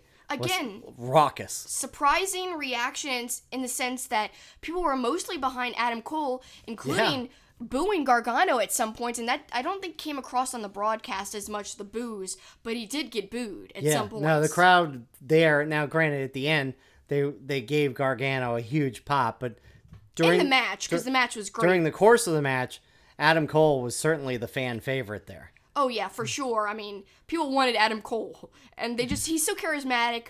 But having said that, he's actually not my favorite wrestler, and that's why this didn't make my top matches list. It started slow. I'm always been a fan of Adam Cole's character, but his wrestling has never been my favorite of all. I much prefer somebody like Riddle. Even Gargano. Gargano can't have a bad match. No. So to me, Gargano's the better wrestler in terms of having a more exciting moveset, having more exciting matches. But Cole did well here, and the near falls at the end really is what made the match, in my opinion. It was insane. It was so loud. Yeah, the crowd went insane, including us. I mean, they got me a few times. Oh, yeah. And Adam Cole, something that he did wonderfully in the match was his facial reactions. Reminded me of Suzuki. They were such extreme reactions, but it was warranted because he couldn't believe Gargano kept kicking out. Yeah, and it was tremendous the way they ended the show, too, with Candice coming down, celebrating with Gargano. They walk up the ramp, and with their back to the video screen, Tommaso comes out. You wonder if he's going to attack Johnny Wrestling. And you could see Johnny's mouth, he's behind me, isn't he? And that was a cool moment, and them all hugging, and it was a really feel-good moment because obviously these guys have been through so much together, and for Gargano to win the title was pretty amazing. And look, I thought it was a great show. It was a great show, and actually it ended. You didn't see this because it went off the air, but Gargano ran back in the ring, hoisted up his title one last time. He even put it down on the ring mat and the canvas, and he bowed down to it, kissed it, and held it up again, and people cheered for him one last time. That's on my Twitter as well, at SuperKickingIt. I've got video of that. Wasn't shown on the broadcast. Cool stuff. Cool exclusive content that you can only get at SuperKickingIt. So let's get to WrestleMania. The reason everybody was in New York. Long show. Mostly good, but let's just start there. They gotta condense this show a little, don't they? I mean, I see people talking about it being 2 nights, like Wrestle Kingdom's going to be. Tell me your thought on them doing that, or just condense the show. Just condense the show. Wrestle Kingdom's one of the best shows of the year. It's 5 hours long. You can do a 5-hour show, and I think that's still a decent amount where people can hold their attention. You don't have to have all this pre-show stuff. I like how you've said it. When we went live right after Mania in the actual building at MetLife, you said, not everyone has to be on the card. WrestleMania used to be a special thing where people earned their right to be there. And yes, I know WWE likes to reward people and just put them on the show to have them be included. It's a big payday. But I feel like if you have it be a little more exclusive, then you're you're solving multiple problems in one. You're upping everyone's game because they want to work to be on WrestleMania, but at the same time, you're also shortening the show. So to me, it would work in multiple ways. I don't think 2 nights would work in a way because it would be hard for everyone to travel to 2 different shows. It would be terrible for the non-WWE shows running around it, which WWE would love, I'm sure, right. to make it more difficult for them to run. But as a fan, I would hate it because to me, I go to WrestleMania weekend and week more for the other matches than even WrestleMania. Having said that, you and I are kind of in the minority. Everyone is giving this show an A. Some people even an A+. And we've got to spoil it right here. This is where we're going to get some dislikes. And again, it's constructive criticism, and we have a different perspective. Yes, we rewatched a lot of it from home, and some of it looked better, like you referenced earlier. Shane and Miz was actually better on TV. But having been there, some of the stuff wasn't what I expected. And you can't discount some of the reactions and some of the experiences we had while watching live. We just can't throw that away and not count that in some of our perspective. But to me, it's a B show, B+ maybe, but B. Yeah, I had it probably as a B after the show, maybe boosted up to a B+, but certainly it was not on the level of NXT TakeOver or G1 Supercard by any means. So obviously, there are a million matches. We're not going to go through all of them. Let's start with Seth Rollins and Brock Lesnar starting the show, which I thought was kind of a cool way with Heyman coming out and saying, hey, if we're not the main event, we're getting this over with now. I liked it, and upon rewatching it, it felt longer than it did in person. In person, I was like, that was quick. That was too quick. You know, I'm not really a fan of the quick turnaround, and what I mean is Brock Lesnar working over Seth Rollins for a long, long time, and then Seth Rollins quickly turning around and winning. Yes, it took multiple curb stomps, but still, I thought it could have been a little bit longer of a comeback for the ultimate win. And of course, he did use heelish tactics to win, although I said I had a problem with it. Bully Ray justified it on his show, Busted Open Radio, saying that usually babyfaces don't do that type of thing, but in this case, it's warranted that Seth Rollins pulled out those heelish tactics because of all the terrible things Brock Lesnar did to him, like, you know, all the F5s that he did couple of months ago, etc., etc. It was warranted. So to me, that justification makes a little more sense, makes me like the match a little bit more, but I just wish it was longer overall. Yeah, I do too, but congratulations to Seth Rollins. I said it at the beginning, one of the moments of the night was 80,000 people screaming, burn it down, as he came to the ring. It's important to note that our talk and criticism is mostly based on match quality as a whole, match length, not just the moments. There was a lot of great A-grade moments. I'm not saying that the moments were B-grade. I'm just saying that the match quality, you know, wasn't my favorite in some aspects. Not in all, because there's some matches that I thought came off really great, especially on TV. Not so much there in person, but we'll get there.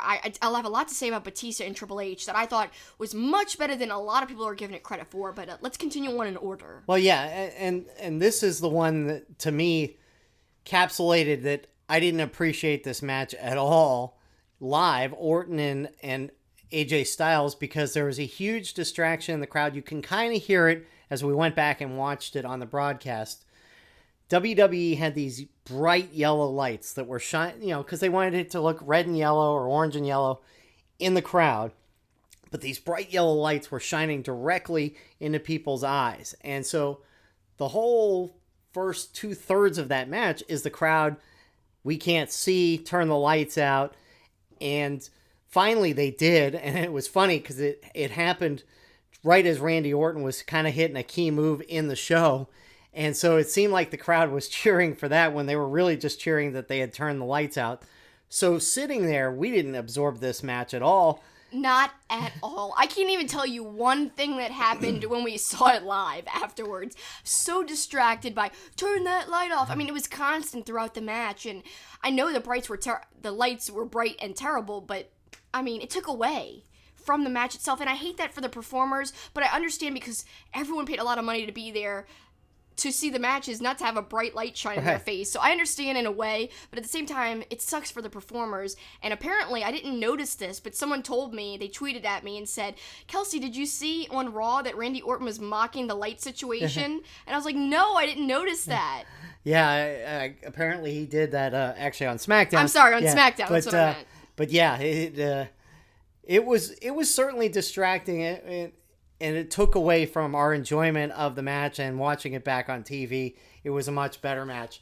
You said some of the matches could have been better. I thought the SmackDown Tag Team match was really good, but that's one of those matches that if it was on another pay-per-view, and part of this is I'm so into tag team wrestling, I think, right now, as you can tell.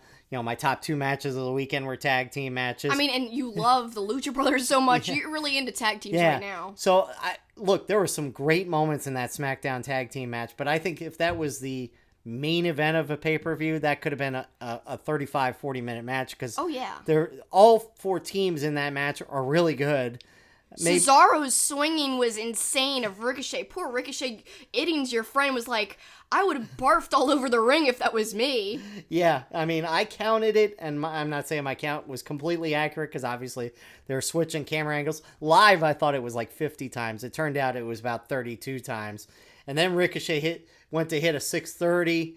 But misses. And so in the end, the Usos end up retaining the title with a double splash. But that's the kind of match that, again, could have gone a half hour, 40 minutes if it wasn't sandwiched in WrestleMania. Shane and Miz, I don't want to talk too much about this match, but live did not do it justice for us as opposed to watching it on TV because you can't see a lot of what's going on live. Yes, but the only part that did look better live than when we rewatched it was the fall from the platform. I mean, because we had a direct eye line with the platform, and boy, did it look far. Like, yes, they had that really cool shot that you loved when we rewatched it. Like from they're home. falling off a cliff, yeah. Yeah, it looked like they were falling off this cliff, and you couldn't see what was beyond the cliff. That was what was cool about the shot. But in person, we saw it from the other side, the opposite angle, from their backs, kind of. And so when we saw it from that angle, you saw the full platform and their fall. We didn't even see the landing, and that's what made it scarier. And I think that's what made it better seeing it live than on camera. But one thing we didn't see live that we saw on TV was when Miz threw Shane off of the golf cart, which I'm sure he was supposed to just land on the roof of the golf cart, but he bounces down onto the cement floor. That was insane. He almost he sold the getting hit onto the golf cart, and I think he sold it too much to where he bounced off, and that's why he landed on the cement. Just somebody actually commented, we'll read that later, someone commented about his selling on that. It's insane. And I just couldn't believe he wasn't hurt after that. And surprisingly, Shane kind of rolls his arm over and ends up getting the win despite being suplexed off the camera platform. I'm going to segue into something really quick. This is one of the only things I'll talk about I think it was SmackDown that it happened on. Everything's melding together right now, so sorry if I'm getting the shows wrong. But so, Miz has that long thing with the announcer just for nothing to happen. Shane, yeah. Yeah. Oh, I'm sorry. Shane. See what I mean? Everything's getting mixed up. So Shane has that long thing with the ring announcer on SmackDown, and then nothing happens. He just announces that he's the best in the world. Finally, and then Shane's like, okay, and leaves. Yeah. We thought that there'd be some kind of development after that. We thought that at least somebody would come out or that something bad would happen to the ring announcer, because apparently there was threats, like something bad's going to happen to you if you announce Shane is the best in the world. Then nothing happens. Right. So what was all that for? Yeah. I don't know. That was my only segue that I'll go into SmackDown about, but I didn't like that. So Shane wins, and then the women's tag, the Iconics, get the victory. But let's move on to the moment of WrestleMania, I guess. Kofi and Daniel Bryan. Oh, yeah, I thought that match was the best, and to me, I guess that would be my favorite part of WrestleMania, because the moment was great, but the match was great too. However, having said that, I do think their Elimination Chamber meetup was better, because there was more mystery, and it was very fresh, their meetup then. They faced multiple times since Elimination Chamber, including this WrestleMania match, but still, I'm not taking anything away. It was still really awesome, still well done, and Kofi with the big win, which is the best. Our friend Mark Blutman, who's co-executive producer and writer from Boy Meets World and also Girl Meets World, he actually was DMing me during the show, And he actually agreed with us for the most part during the show, saying that it felt more like a Raw or SmackDown, less like a Mania. And he could not believe that after Kofi won and they revealed the belt, that the belt already had Kofi's nameplates. Of course, he's kind of like the old school mentality of kayfabe. Kayfabe's dead and he's upset about that. But he's right. There shouldn't have been plates on that. Even though we know that Kofi was chosen to win, I think it would have been better if you saw him get the belt without his nameplates on. That way you could see the nameplates being put on, as a special thing later. And there'd be more of a mystery and more of a, okay, we didn't know who was going to win type of thing. Well, see, I'll take a differing perspective on that, in that if that was the only belt, then that I agree. But since if Daniel won, he was going to keep his hemp belt, and if Kofi won, he was going to get the real belt. So I didn't really have a huge problem with that. I guess you could see it that way too. Yeah. That makes sense as well. But still, just leave the plates off of it. I love, by the way, the Daniel Bryan stomps. Those are great thing that he's added. But then Kofi turns the table and does it to Daniel Bryan, and really a great moment. Like you said, it was emotional. And his kids being in the ring and everything about it was just such a cool moment. We all teared up. There's many videos online of people going crazy, people crying. And it meant a lot, socially. It meant a lot politically. It meant a lot in a whole bunch of different ways. There's a video of MVP. Oh my gosh. MVP crying when he was watching it. I think he was at some bar or maybe he was backstage. I don't know where he was, but he definitely was emotional, and it means a lot culturally that he won, and I think it does a lot for the morale backstage, seeing somebody who's worked so long and so hard finally get, I think, what he deserves, because, I don't know, he's always delivered in everything he's been put in, and everything he's been asked to do, he's done. So to me, props to Kofi, well deserved. I'm so excited. But I know, we had this argument the other day, not argument, but we disagreed. B+ player, is it good or bad? People are now saying he's an A player. I always thought he was an A player, but you said being a B+ player isn't bad. And it just means you're a steady guy. Right, that's what I think. But he was an A player on the biggest stage of them all at WrestleMania. So then you wondered what was going to follow that. Samoa Joe quickly beats Rey Mysterio, although we find out Rey Mysterio is hurt. So much like the Dalton Castle thing, just a quick entrance for Rey Mysterio, who was injured, so he couldn't perform. And then after that, Roman and Drew McIntyre. Not much there, although Drew McIntyre's entrance with the bagpipes was awesome. I do think that Roman getting booed a little bit. We heard the boos. I was in the concourse getting concessions, getting beer, and yes, I heard the boos from that area, and that was far away. So to me, there was boos. People might be surprised, but I heard rumors that's why they kept him off Raw, because traditionally the Raw after Mania crowd is kind of intense and vocal, and that they thought they were going to get booed again, that he was going to get booed, and so they kept him off. Well, and look, no matter how you feel about it, that's kind of a return to normalcy, right? To me, I like it better because people aren't just being sympathetic to him. They're treating him like normal. Right. Because you can like the guy, but still dislike the character, and that's where I'm at. I like the guy. I'm glad he beat cancer, but I don't like the character, and I'm not really a fan of him being a main eventer, just because I'm not a big fan of his wrestling. That's just me. And to each his own. If you guys love his character and love his wrestling, more power to you. I just don't personally. So it was kind of like a return to normalcy. I don't think there's anything wrong with booing him if you're booing the character and not the guy. So to me, it's okay. Because they're playing characters, Right. That's what they're doing, and that's what we're there to see a show, to see a story play out. And I'm booing a character I don't really like, and that's all I'm doing. I'm not booing the guy playing the character, of course. So to me, that was surprising, because people at home might not have heard it as vividly. And it was dead during that match. Not very much excitement really in MetLife Stadium during that.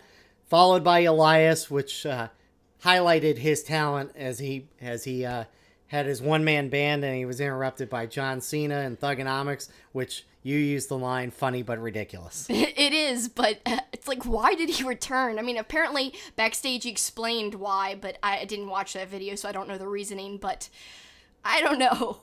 I just don't understand, why didn't he interrupt Angle or something? That would have been cool, because wasn't it Thugonomics era Cena that debuted against Angle? It was. So wouldn't it have been full circle for him to kind of run in and maybe even save Angle, or like to hurt Corbin? Yeah. Then it would almost be like full circle in a different way. I mean, instead of being against Angle, he would have helped Angle in his retirement, and Angle could have gone off and still had the great moment and you suck. But maybe people were afraid that would take away from Angle. Probably. Which I could understand, but it just felt very random for it to be in the Elias segment. But I know tons of people loved seeing Thugonomics Cena back. He had some great lines for sure. All right, let's move on to a match that at MetLife Stadium did not resonate with the crowd at all.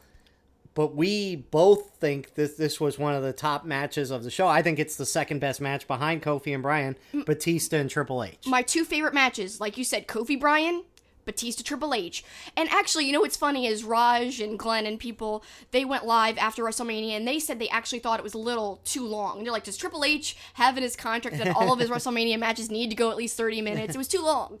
To me, I loved it. I thought it was a decent street fight. I thought the nose ring spot was done so well. It was gross looking. And that's just a testament to how well they executed it. The finger spot with the wrench was awesome. Very well done. The chain. You know, when we watched it live, I thought, all right, well, Triple H is hitting the table. He hit Batista with the flipping chain. He really hit him. And the crowd was dead. From where we were, it was dead silent, and that's a shame. Batista's retirement match. Come on, I know I'm a Batista lover and I'm biased, but still. No reaction? There was reaction to the entrances. I guess we should talk about those. Those were both really cool.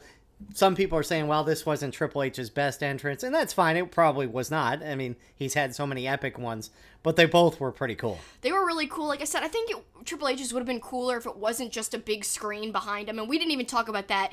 Least favorite WrestleMania stage ever me. Maybe not ever, but that I've been to live. Yeah. Live. Okay. Out of the 4 Manias I've been to live, this was my least favorite stage setup and my least favorite Mania overall, just because of the crowd reaction, the length, and some other things. The fact that we paid $300 and 1/3 of the ring was blocked off by the support poles for the lights. Yeah, I mean, we've been to. Let me just say the ones we've been to: 30. Then we were at 33, 34, and this one 35, and you were at 17 in addition to those that I just named. So 17's a really great one to be at. Of course, it's not better than 17. But 30 to me is very special. That's one of my favorites. But even the Orlando one I loved. I loved Orlando. I even loved the one here. And the stages, I mean, that mask that was a screen for our Mania for 34 was incredible. Why couldn't the screen look like something? Why couldn't they have like a Statue of Liberty screen or something? I don't know. Yeah, I mean, I guess it was supposed to capture like the big screens of Times Square and things like that, but yeah, it didn't seem like it was a lot of anything. But the match itself, really good. I thought the table spots were great on the announcer's table. The power bomb of Triple H did on Batista where he bounced off the steps. Oh my god, that was brutal looking. And yeah, Batista might have been moving a little slower, but he is older, and you know, he hasn't been in the ring in a long time, and for not having been around for a while, I think he did great. I thought he looked great. I think he looked great too, except when he stumbled going into the ring. Yeah, and I saw that live because you didn't notice it, but I did. I was like, you didn't see him trip just then? No. And you could tell he had a smirk like, oh man, I can't believe I just tripped in the ring, like going into the ropes. That was ridiculous. Poor Batista. But I didn't notice this, but he had like a stare down with Triple H's dad. Yeah. I didn't know that was Triple H's dad. No, I didn't either. So that was pretty cool Also too. with Shawn Michaels, I didn't like the commentary. I thought they just kept going on too much about how Triple H is still a bad guy and he's still a sick son of a gun. Or like, come on, we get it, Shawn. We get it. Whatever. But still, it was kind of cool to see the interaction between Triple H and Shawn Michaels and then Batista and Shawn Michaels. Lots of cool interactions with that. Ric Flair provides a little distraction and Triple H ends Batista's career, who had a nice post on social media about what WWE meant to him, and so that was pretty cool too. I know we've been going long on this segment, but I just want to have a final say about Batista. People say he's not the best wrestler, and he's not. He's even said that, and that's one of the reasons why I love him. He's said many times, I know I'm not the greatest in ring, but I've got a passion for the business, and it's something I've always loved, and you know, I worked really hard to try to do it, like even later in life. He's kind of like an older wrestler. So to me, I respect him greatly because when he came back, if you talk about last time he returned around WrestleMania 30, I've been lucky. I saw the 2 times he returned, 30 and now 35, his retirement match. So both times, you know, he was around to the build, but even more so, if you look back at 30, he was doing house shows then. He believed he wasn't like Brock Lesnar, and he very well could have been. He could have barely showed up. He could have literally done a video package and then only showed up at WrestleMania. But he did the work, he did the promotion, he cares about wrestling, and he's been vocal about how he thinks wrestling should be a little more non-PG. He always thought that it should be, like, really visually stark and stunning, and he's always been critical of WWE and has never held back. I just love how honest he is. I love how I think he's a little bit humble because he says that he's not the best wrestler, but he still loves what he's doing. And to me, that's what makes Batista one of my favorites. And we've talked about throughout the build to WrestleMania that some of the build wasn't great, but they set in motion little hints that this match was going to happen, 6-8 months ago, a year ago. So I thought it delivered. I thought it was the second best match of the show, and it was really entertaining. It wasn't as much so in person because, again, the crowd wasn't into it at all. But watching it again on TV the other night really was pretty amazing. Now, one thing that was awesome in person was Kurt Angle having his farewell. He loses to Corbin, which I know people are upset about, but it's the right thing. It is the right thing. As I said, leading into our journey to WrestleMania and some of our pre-show podcasts that we've been doing for the last few weeks, I've been saying, Kurt Angle keeps winning against the main roster guys. That's not the right move. Usually, when a guy's retiring, he puts some young talent over on the way out. And that's what he did at WrestleMania by putting Corbin over, but still he got his special moment, and Corbin, left, and Angle was left to have the "you suck" chanted at him, and he said he wanted it chanted at him, but one of the best signs of all of WrestleMania, someone holding up, and I teared up when I saw it, and I saw it in person too, it said, "You never sucked," and I'm kind of getting emotional just thinking about it now, because he's literally one of my favorites of all time. He might be my number one favorite of all time, and I was lucky because I am a newer fan. So when I started getting into wrestling, I actually watched older stuff on the network before current products. So I watched Batista, I watched Angle, I watched Stone Cold, I watched Triple H. I didn't know who Daniel Bryan was when I first started getting into wrestling and when I went to WrestleMania 30. So I was sitting there rooting for Triple H or Batista in the main event of WrestleMania 30. And the same thing is, I thought at that time I would never see Angle wrestle. I was like, got into this as a later fan. Angle's, not wrestling with WWE. I'll never see him. But I was able to see him, like, starting with Orlando with his induction and stuff. I was so excited that he was kind of brought back into the fold. And yes, he's not the same young Kurt Angle, but still really special for me personally because I thought I would never get the chance to see him live in a WWE ring. And that's been a check that's, a little box that's been checked off for me. Got to see him last year at WrestleMania. Of course, I had mentioned I was a little worried about how he would look in this match at WrestleMania because he had not looked great on the Raw or SmackDown, but I thought he accounted it for himself pretty well, and that was a good match against Baron Corbin. He looked way better in this match. I give it to him, and Corbin worked well with him, I gotta say. All right, about wrapped up here. Finn Balor, the Demon, great entrance as he beats Bobby Lashley. That's the only thing I remember about that match is the entrance, and it was awesome, but people don't like the tongue sticking out thing. How I didn't notice that, of course, live, but going back and watching it, he keeps sticking out his tongue, and it's very odd. The Finn Balor powerbomb on Lashley was pretty darn impressive. Let's get to the main event. Becky, Charlotte, and Ronda. Charlotte reprises an entrance that her dad did. I think they said at Starrcade or one of those, coming in the helicopter. Thought that was really well done. Ronda Rousey comes out to Joan Jett playing Bad Reputation. That was awesome live. Oh my God, I loved that part. But people were antsy and I could feel it. Mm-hmm. I could feel the antsiness in the arena, in the crowd. It was insane. I can't believe that was so palpable, but you could definitely tell. Some people even left right after the entrances, including Becky. Becky comes out. There was loud cheers. Great sing-along, yeah. Yeah, but then that was the loudest they were the whole match, in my opinion. Even at the end, yeah. Look, the crowd was drained from it being too long. As we found out a few minutes later, people were also trying to get on the trains to get out of there, which was a huge problem. The match itself, I thought the Ronda bouncing off the apron to the floor, I thought that was quite a stark spot. That was my favorite spot of the whole match. I love that. That was brutal. And don't ever criticize Rousey. She's willing to do whatever it takes. I like her, and people are like, she's the worst.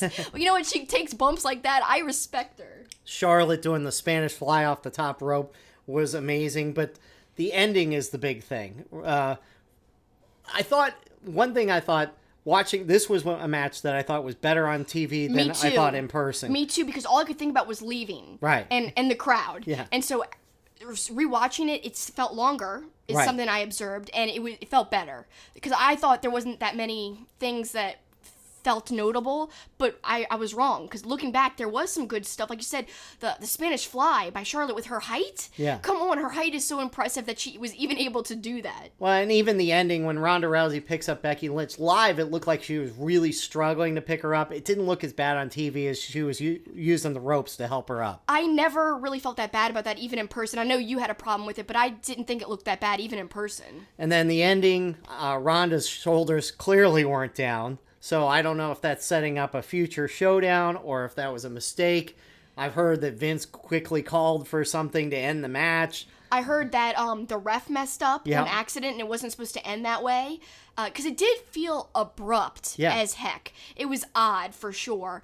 And like, Becky looked legitimately surprised and Ronda looked surprised. And maybe that's great selling, but... Ronda looked angry, but I mean, that, of course, is the reaction I guess she's supposed to have regardless. But she stormed off, and people are saying that it was because there was a mistake and it wasn't supposed to end that way. But, yeah, I'm surprised it wasn't longer and that the finish, wasn't more kind of definitive, to be honest with you. But another thing I want to address quickly, speaking of women, is we didn't really talk much about the tag match. I didn't think that was very good at all. I thought it could have been much better. The Iconics one. Apparently, Sasha Banks is upset. Yes. She's on vacation right now.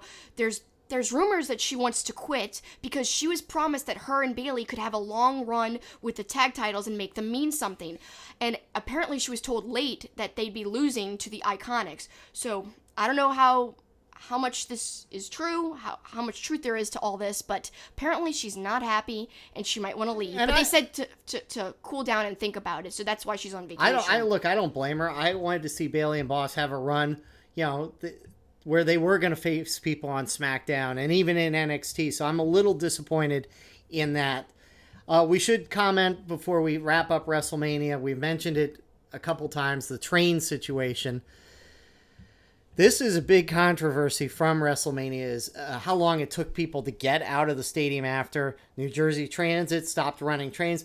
And if you've never been to MetLife Stadium, it's not like other stadiums where there's bars around, people can go do something after. Everybody's trying to get out of there, and that was a huge mess. We were actually lucky. We got out reasonably quickly, if you can call an hour and a half reasonably quickly. There were people that were still stranded at that station at 3:30 in the morning when the show ended at 12:30. Thousands of people stranded, and it started raining. It was miserable. My feet were hurting. No one knew where to go. It was disorganized. Such a mess. Apparently we were told NJ Transit is trying to blame WWE. Apparently WWE was fined for the show going over. Now, I don't know how true that is, but that's what we heard from pretty good sources. So, I don't know. I don't think the fault is really very much with WWE. They projected it would be a 7+ hour show. Right. Everyone knew that going in. I think it's more the NJ Transit should have had a backup plan if they did go late. I mean, really, there's only a half an hour or an hour window to where there's trains and then no trains. Right. To me, that's absurd. So the Uber charges, not only did we take a train and go to another station, but then no other trains were going to where we needed to go, and not going to where a lot of people needed to go. So people were paying, luckily, we only had to pay $20 because we got it before the surge. But our friends, Talkamania from Canada, they had to pay $200 fees for Uber. They had to pay a $200 Uber, and that's on top of their $300 tickets. And how do I know how much their tickets were? Because they were on the road we were, and we paid $300 per person. They had 4 people there. And that's on top of them waiting a really long time, regardless. So yeah, they didn't get to their hotel till 4. We got back to our hotel at 3:15. Right. So 3 hours after the show, they got to their place 4 almost hours. 4, yeah. So, but overall, great weekend, a lot of fun. And so now we go to you to get some of your moments. We asked everybody what was your best match from each show, maybe some moments as well. And so we're going to read through those. We got a bunch to get through, so let's get right through it. We'll start with @Black_Baymax 8. Takeover, all of Takeover. G1 matches, Bushi, Naito, Tajiri, Bandito, and Lee, Cobb, Osprey, Okada, White, G1 moments, Yano stealing the tag belts, Great Muta in the Honor Rumble, and in Mania, Kofi, Bryan, AJ Orton, triple threat match, and Triple H Batista. So Batista and Triple H getting some love there at least. But not narrowing it down to one, unfortunately, on each one. At the Real Grizzle, Walter Dunn, powerbomb. That was awesome. Adam Cole was amazing. The finish to the three-way ladder match was spectacular. Bushi and Naito trying to kill each other. Jeff Cobb and Osprey. The Iconics, Kofi's match, Finn's match, and Becky's win. So lots of people shouting out, just before we get into all this, Kofi and Becky, but really tons of people shouting out Kofi. Over 40 of our responses had something to do with Kofi. As well, they should have. At Deej Kirkby, NXT match, War Raiders versus Black and Ricochet, one of the best tag matches in a long time. NXT moment, the crowd eating out of the palm of Adam Cole's hand. Mania match, D-Bry versus Kofi, great story and best match on the show. Mania moment, Thugonomics Cena return, literal goose pimples. All right, at Sir Weaselton, unpopular opinion, but I think Walter and Dunn had match of the night. Hard-hitting and nail-biting. G1, my boy Naito, even though he lost his match with Bushi, but it got me too hyped for the G1 to kick off in Dallas. We're going to that show too. Couldn't be more excited. Then he says WrestleMania, Kofi and Bryan put on a magical match. Very good word to describe that match. At Justin Hartling, NXT, basically all of it, but Ricochet's reaction after the tag match had me in the feels. Supercard, Okada, simply Okada. WrestleMania, Shane bumping like he was shot in an 80s action movie when The Miz hit him with a tiny monitor. I love that. And that's what I referenced earlier. Somebody was saying he was acting absurd after being hit by that monitor. At Zolanthus89, favorite match for TakeOver was the tag title match. G1 definitely the ladder match, and WrestleMania. All matches were legit, but Seth squashing Brock and Kofi versus D-Bry were a tie for him. At Hardcore Logo, NXT absolutely loved Walter Dunn and felt like a legit fight. G1 Jay White Okada changed my opinion on Jay White. That's an interesting take. And he explains why in a moment. Closing the cluster, you know what, with women kicking everyone's ass was a wonderful touch, and I thought it was fantastic. That was, of course, about Joey Janela's spring break. Right. And then Kofi winning the belt was fantastic. Then you responded, cool list, how did Jay White and Okada change your mind? And he said, I wasn't a fan of Jay White going in, but his work in that match, just how he clicked with Okada, made me a fan. It was very well done. I love that. So his opinion changed because of that match. I think that's so cool how a match can change somebody's perspective. And that's just a testament to how well done that match was. At Headlock Talk, all of TakeOver, half of G1, half of WrestleMania. At Zombie Army Craig, for me, there were two big ones. First, True Kofi winning the WWE Championship in 10 years overdue, or is 10 years overdue. He was ready in 2009. What a great take, because he's long deserved it. Second, he says, the return of the Doctor of Thugonomics, John Cena bringing back the character that made me a fan of him in the first place. At Quaz Quent, Miz versus Shane, way better than I expected it to be.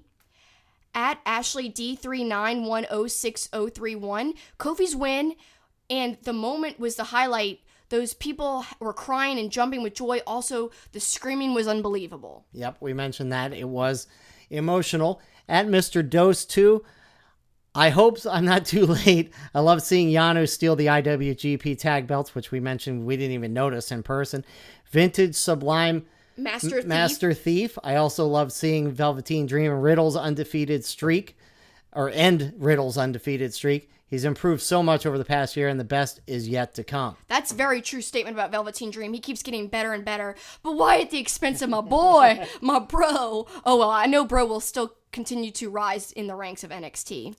At KOPW72, Cole Gargano, incredible match, maybe one of the best matches I've ever seen. Kofi Bryan, damn good, and Kofi's moment was incredibly special. Becky, Charlotte, Ronda, exhausted crowd and wonky moments, be damned, still special and damn good match. Believe it or not, I have yet to see G1, which is surprising because they do a New Japan podcast, King of Pro Wrestling podcast.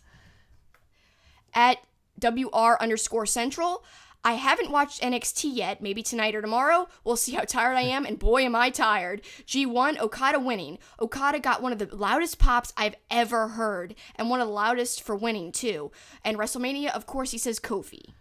Moving on, at Black_Baymax8, the entirety of NXT TakeOver, the Triple Threat IWGP Junior Heavyweight Championship match, the match itself, Cobb versus Osprey, Yano stealing the belts, Kofi, Becky, and Seth winning their respective belts, Triple H's Mad Max entrance, and Cena's Thugonomics return. At BC Mendoza, the entire NXT TakeOver card, ZSJ, Tanahashi, Cobb, Osprey, and Ibushi Naito were my favorite parts from G1. As for Mania, Murphy and Nice was a kick-ass match, Kofi winning, of course, and Becky 2 belts and the iconic tag champs. And at AJPan_PCA, Johnny Gargano versus Adam Cole was one of the best main events I've had the chance to see live. It literally had me on the edge of the seat till the finish, which we agreed that last half hour was spectacular. That was my favorite part of the match. I mean, it got so intense and nail-biting, and that was so awesome to see live. At Beers and Bumps, Mania, he loved the John Cena moment. TakeOver, the entire show is great. And G1, actually haven't watched it yet. Hopefully he has by now. At Real FN Game, Johnny TakeOver becomes Johnny Champion, and despite the botch finish, Becky Lynch going from the man to the god to the champion. At NACHOCOALMINE, I will never forget the ladder falling into the crowd during G1. As soon as Lethal touched it, I knew what was going to happen. As far as TakeOver and Mania, the Velveteen Dreams, Lady Liberty entrance, and the moment Becky got the crucifix pin on Rousey. At TRK725, Muda in the Honor Rumble. Johnny Wrestling winning the title was special. He was a regular at our local indie 7 or 8 years ago, so that was special personally for Tim there. Always a cool thing to see somebody you watch kind of start out, become what they became. Yeah, that's awesome. I love that take. At AA Talk Stuff, Kota Ibushi is my favorite wrestler. I've seen New Japan multiple times live, but never seen him. Finally saw him this past weekend when he finally won the IC title. First match I ever saw him was when he wrestled Nakamura at Wrestle Kingdom 9 for the IC title. Poetic and so dope. At Texas Kid for Life, Seth Rollins finally winning the title that's eluded him and ending Brock Lesnar's reign of terror. I don't care how he did it. Not like he didn't do anything Lesnar's never done, which that is true as well. As we referenced earlier in our review. At Psycho Nigiri, NXT tag title match was the highlight of the night. G1, the juniors three-way was crazy fun, and WrestleMania, Kofi and Seth winning made my day, and even happier to be a wrestling fan. Great takes, Nate. At RODDERSECFC, Gargano versus Cole, best match of the weekend or year. At Wrestling_Real, Jeff Cobb versus Will Ospreay, War Raiders versus Ricochet and Black, Walter versus Pete Dunne, and Daniel Bryan versus Kofi Kingston were his favorite matches. At Hajiro TO, War Raiders versus Black and Ricochet was excellent, and anything not involving Enzo and Cass he enjoyed. I like that. At Chibi Halloween, TakeOver, War Raiders versus Ricochet and Black, and the women's match, which, as you mentioned, was in your top 5. Supercard, Flip, Juice, and Haskins street fight against Bully Ray and company. Liger and the Great Muta being in the Rumble, obviously part of it as well. Mania, the title can be finally seen on TV again, which is a big deal. Triple H and Batista, glad given some love there. And Styles versus Orton, honorable mention. Impact's United We Stand, Tessa Blanchard versus Joey Ryan, Jimmy Havoc versus Sami Callihan, and the Lucha Brothers versus RVD and Sabu. I want to see those matches really bad, especially Havoc versus Callahan. I know they've matched up before, but I'd like to see it. I heard that the show had terrible production. I heard that from Dave, but we'll see. We might check it out. I don't know. It depends on how much it is. Yep. So we go to our friend Warren Hayes at Mr. Warren Hayes to TakeOver, you means, Riddle versus Dream, and Johnny finally reaching the top of the mountain. G1, Okada winning the IWGP for the 5th time in the tag team 4-way. WrestleMania, Kofi. He just chants Kofi a lot of times. And his friend Crazy Din Dale says, I was going to say the same thing as you, Warren. At Upper GWLADYSBLU, NXT, Gargano versus Cole, Velveteen versus Riddle, G1, Naito versus Ibushi, Okada versus White, and also seeing Muta square off versus Liger. WrestleMania 35, of course, Kofi winning. At Smart to Death, Takeover, Walter's music playing while Pete Dunne mourned the loss of his title. Fantastic moment. The roar of the crowd when Liger's music hit was his favorite from G1. WrestleMania, Kofi winning the WWE title. And then at Raider2402 responded there. These were all great. Also Takeover for the false finishes in the Gargano-Cole match with the crowd going nuts. And Muta appearing at G1 was also super cool. Then we've got Good Guy Dave at Dave Pizeski. My favorite match from Takeover was Gargano Cole. Told a great story and very suspenseful. Takeover was my favorite event of the weekend. Favorite match from WrestleMania was Kofi Bryan. Great match, felt meaningful. Favorite match from G1 Supercard was the main event. So many great matches, but the main event kept me on the edge of my seat. There were a lot of great moments from Mania Weekend, but my favorites came from Wrestlecon and the WWE Hall of Fame. At Wrestlecon, it was the Hurricane and X-Pac and Jushin Thunder Liger versus the Revolt. I recommend people find the match because it greatly honored Liger. At the WWE Hall of Fame, the DX speech was fantastic, and I will always love DX from the bottom of my heart. And that is a good point that the match involving Thunder Liger was from the WrestleCon Supershow, and Sean or X-Pac had a great speech about what Thunder Liger meant to him after that match. At Little S-A-M-O or Samsonite. Little Samsonite, yes.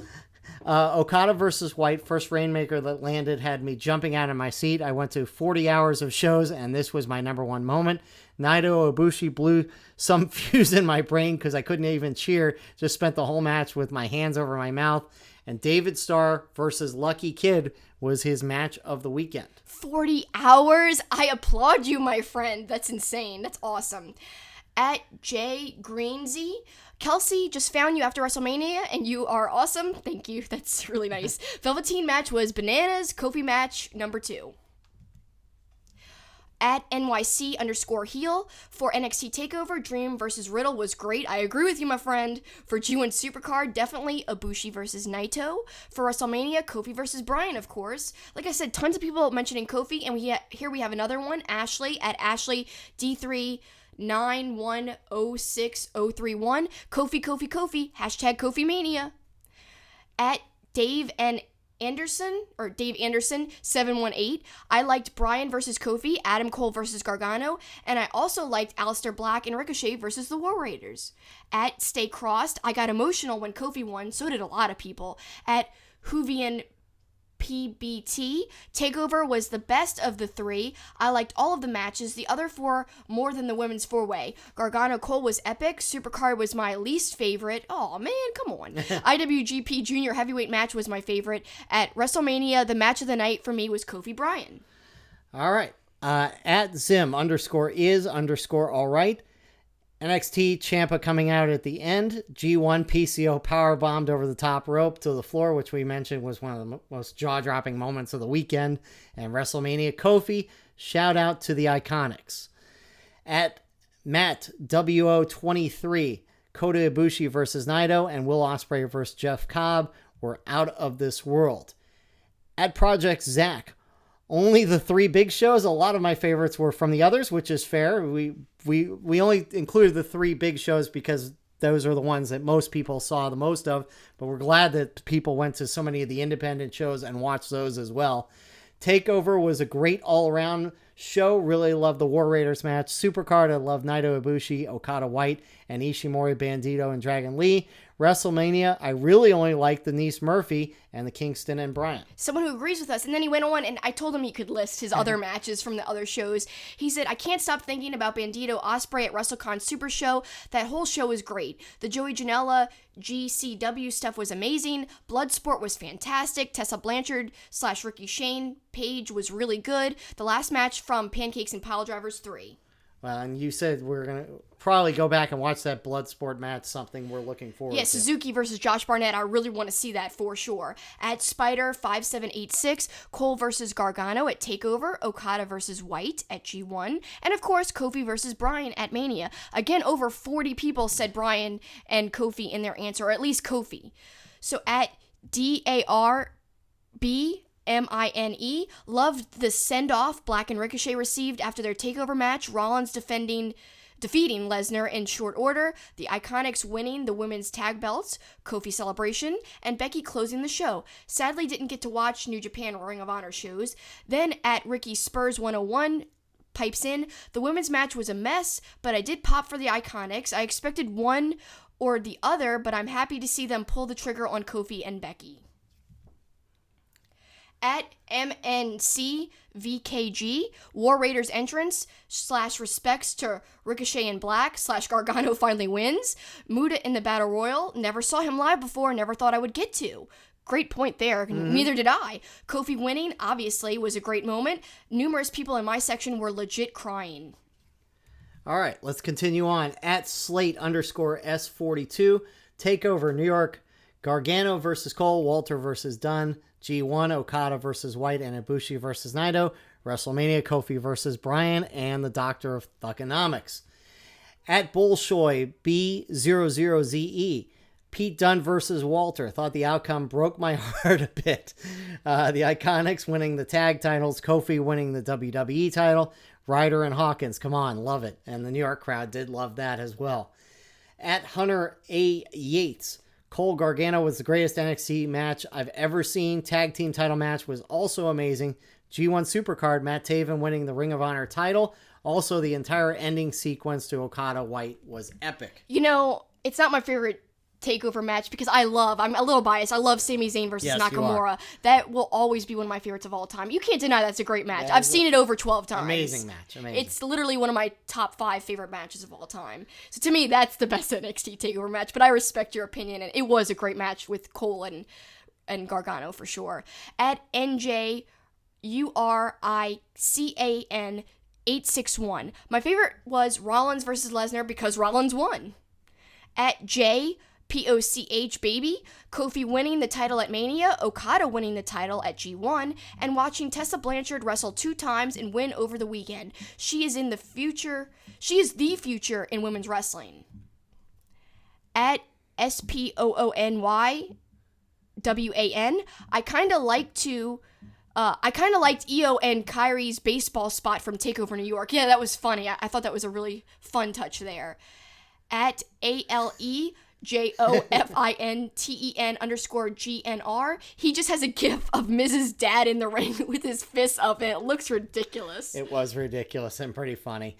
At Juigai Zakaria, Gargano versus Cole, Kofi versus Bryan, Miz versus Shane, Styles versus Orton, Gargano, Becky, Kofi, Seth, Balor as champs. Those are the moments.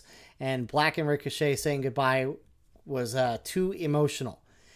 At Ricky Spurs 101, I haven't seen the G1 yet. For the rest, my favorite match was Dunn versus Walter. It was just a war. Yes, it was. TakeOver was perhaps the best wrestling show of all time, so it was all good. Loved Heyman's opening promo and Seth versus Brock. It all worked so well. At Bradley 8867, Usos match. Iconics winning, Kofi versus Bryan. At _primetime Dre, NXT, he liked the Gargano Cole match and the NXT tag title match, and WrestleMania Kofi versus Bryan easily was his favorite. At King Trey 1023, to NXT Takeover, Cole versus Gargano, G1 Supercard, Ibushi versus Naito, WrestleMania, the return of Thugonomics Cena. I'm surprised how many people are recognizing the Thugonomics thing. People as one love of their it. Favorites. Yeah. It's nostalgic, and people like that version of Cena. At Ram Jam, last fall of Gargano versus Cole, Kofi's face after beating Bryan, Okada taking back his throne. Great moments. At RIEP, tied 1999, seeing Muta and Liger share the ring at MSG, Walter winning the UK title as Drovak's New World Symphony played, and the entirety of the WWE Championship portion of WrestleMania. At TSCHETIN, NXT Takeover, Riddle versus Dream match, G1 PCO entrance, and Okada wins the title back, and WrestleMania, John Cena and Becky Lynch. At Spirit Powerbomb, at TakeOver, the farewell for Ricochet and Black, and the reunion of Ciampa and Gargano got me emotional. Dunn versus Walter was one of the best matches I've ever seen. At G1 Supercard, Okada, the ROH Ladder Match was one of the best matches this weekend, and WrestleMania, the Demon returned, Seth, Becky, Kofi winning. I like that another person shouted out the ROH Ladder Match. I like that it's getting some love. Some love.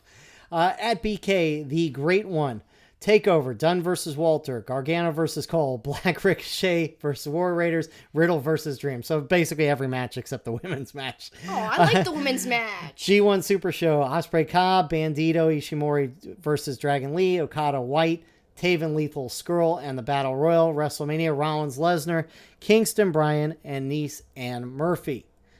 At _Dats_me, Walter, and Kofi. At Jack Sun Rhodes 61, NXT Takeover, Gargano versus Cole, of course, and the tag match. G1 Supercard, the entire show, best I've ever seen. WrestleMania, Kofi Kingston winning, and Triple H versus Batista. Yay! Triple H and Batista again. Brittany at Kirby. Wait. Kirby? Oh, it's Kirby! At Kirby Pinky 23, NXT War Raiders versus Aleister Black and Ricochet. The standing ovation the latter received at the end. Pete Dunne versus White. Oh my gosh, I can't speak anymore. Pete Dunne You're almost at the finish line. Pete Dunne versus Walter. Johnny Gargano winning the NXT Championship. And at G1 Supercard, the 3-on-3 street fight, the 3-way junior heavyweight match, and Naito versus Ibushi. WrestleMania 35, Shane versus Miz, Kofi versus Daniel Bryan, Kofi winning the championship and the celebration after, SmackDown Tag Team match, like you said, and the women's main event.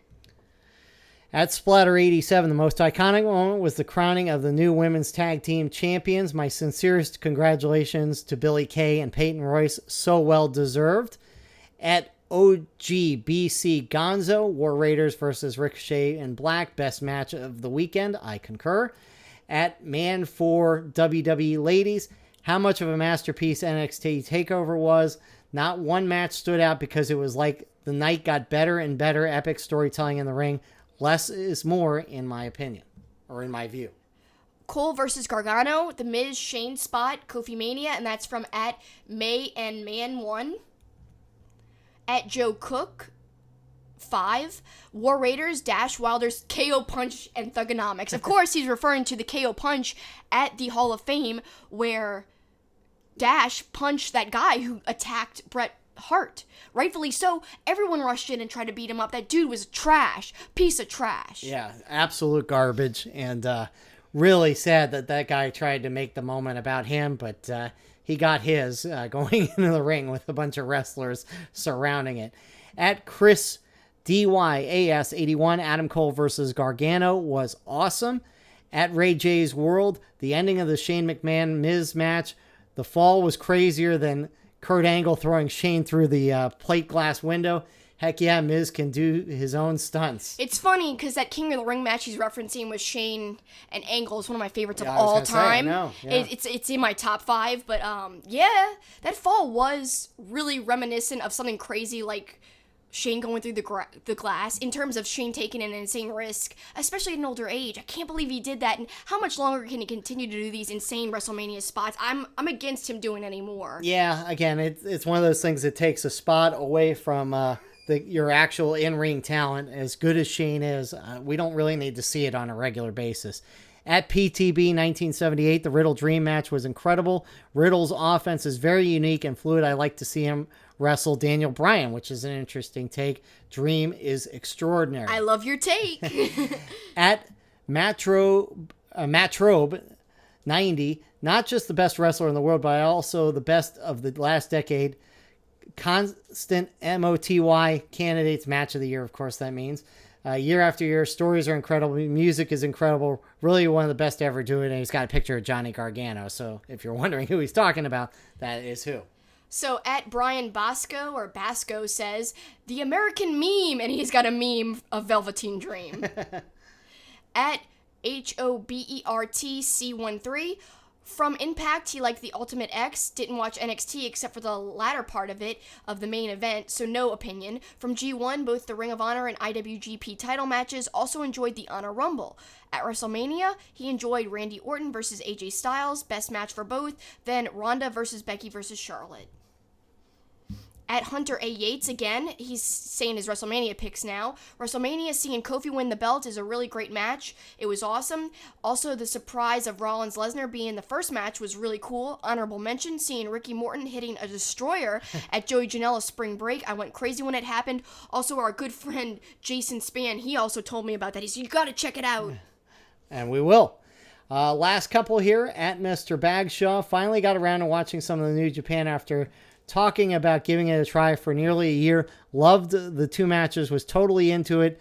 Even though I didn't really know the wrestlers, I really think this was the push that I needed to start watching some, not all, New Japan. Great stuff. Awesome, Graham, we converted you. Yes, it's awesome. We've been telling Graham about New Japan for so long, and it's so cool that he finally really liked it. And of course, he was talking about the last two matches really had him invested. At Damo Photography, Gargano winning the belt at NXT, Kelly Klein winning the Women of Honor title at G1, that's the first mention of that, and Mania, Becky winning both belts. And finally, at Official Dregs, when Muta entered the Honor Royal, I was happy AF. So, good stuff all around. Thanks. I think that may be one of our biggest participations ever in viewer feedback. Thank you all very much.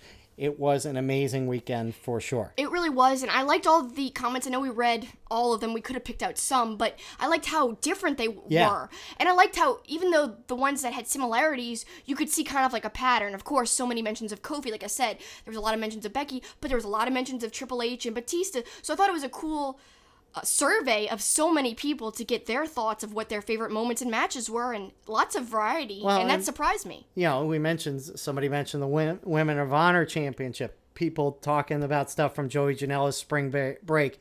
It really is an amazing weekend. If you get a chance, like I said earlier, to go to WrestleMania, don't just go to WrestleMania. Check out all the other shows because there's so much going on and it's so much fun. Really, like I said, WrestleMania week is more than just about the actual, biggest stage of them all. It's more than just the showcase of the Immortals. It's about all the things that happen around it, and there's a lot of camaraderie too. I wish we would have had the chance to meet up with a lot more people. We did get to meet up with Simon and our friend Josh, thank goodness, but a lot of other people we missed meeting up with. We did sit next to our friends Talkamania, which was crazy because it wasn't planned, and they tweeted out, okay, there's 80,000 people here, and what are the chances that we're sitting next to Kelsey? and then someone responded, well, 1 out of 80,000, unless you planned it. And they were like, we didn't plan it. So I thought that was really cool, and we didn't really get to talk to them too much because we were kind of absorbed, and I was a little grumpy from our seats. I gotta say, I was a tiny bit grumpy, but overall it was a fun experience, and I love seeing the entrances.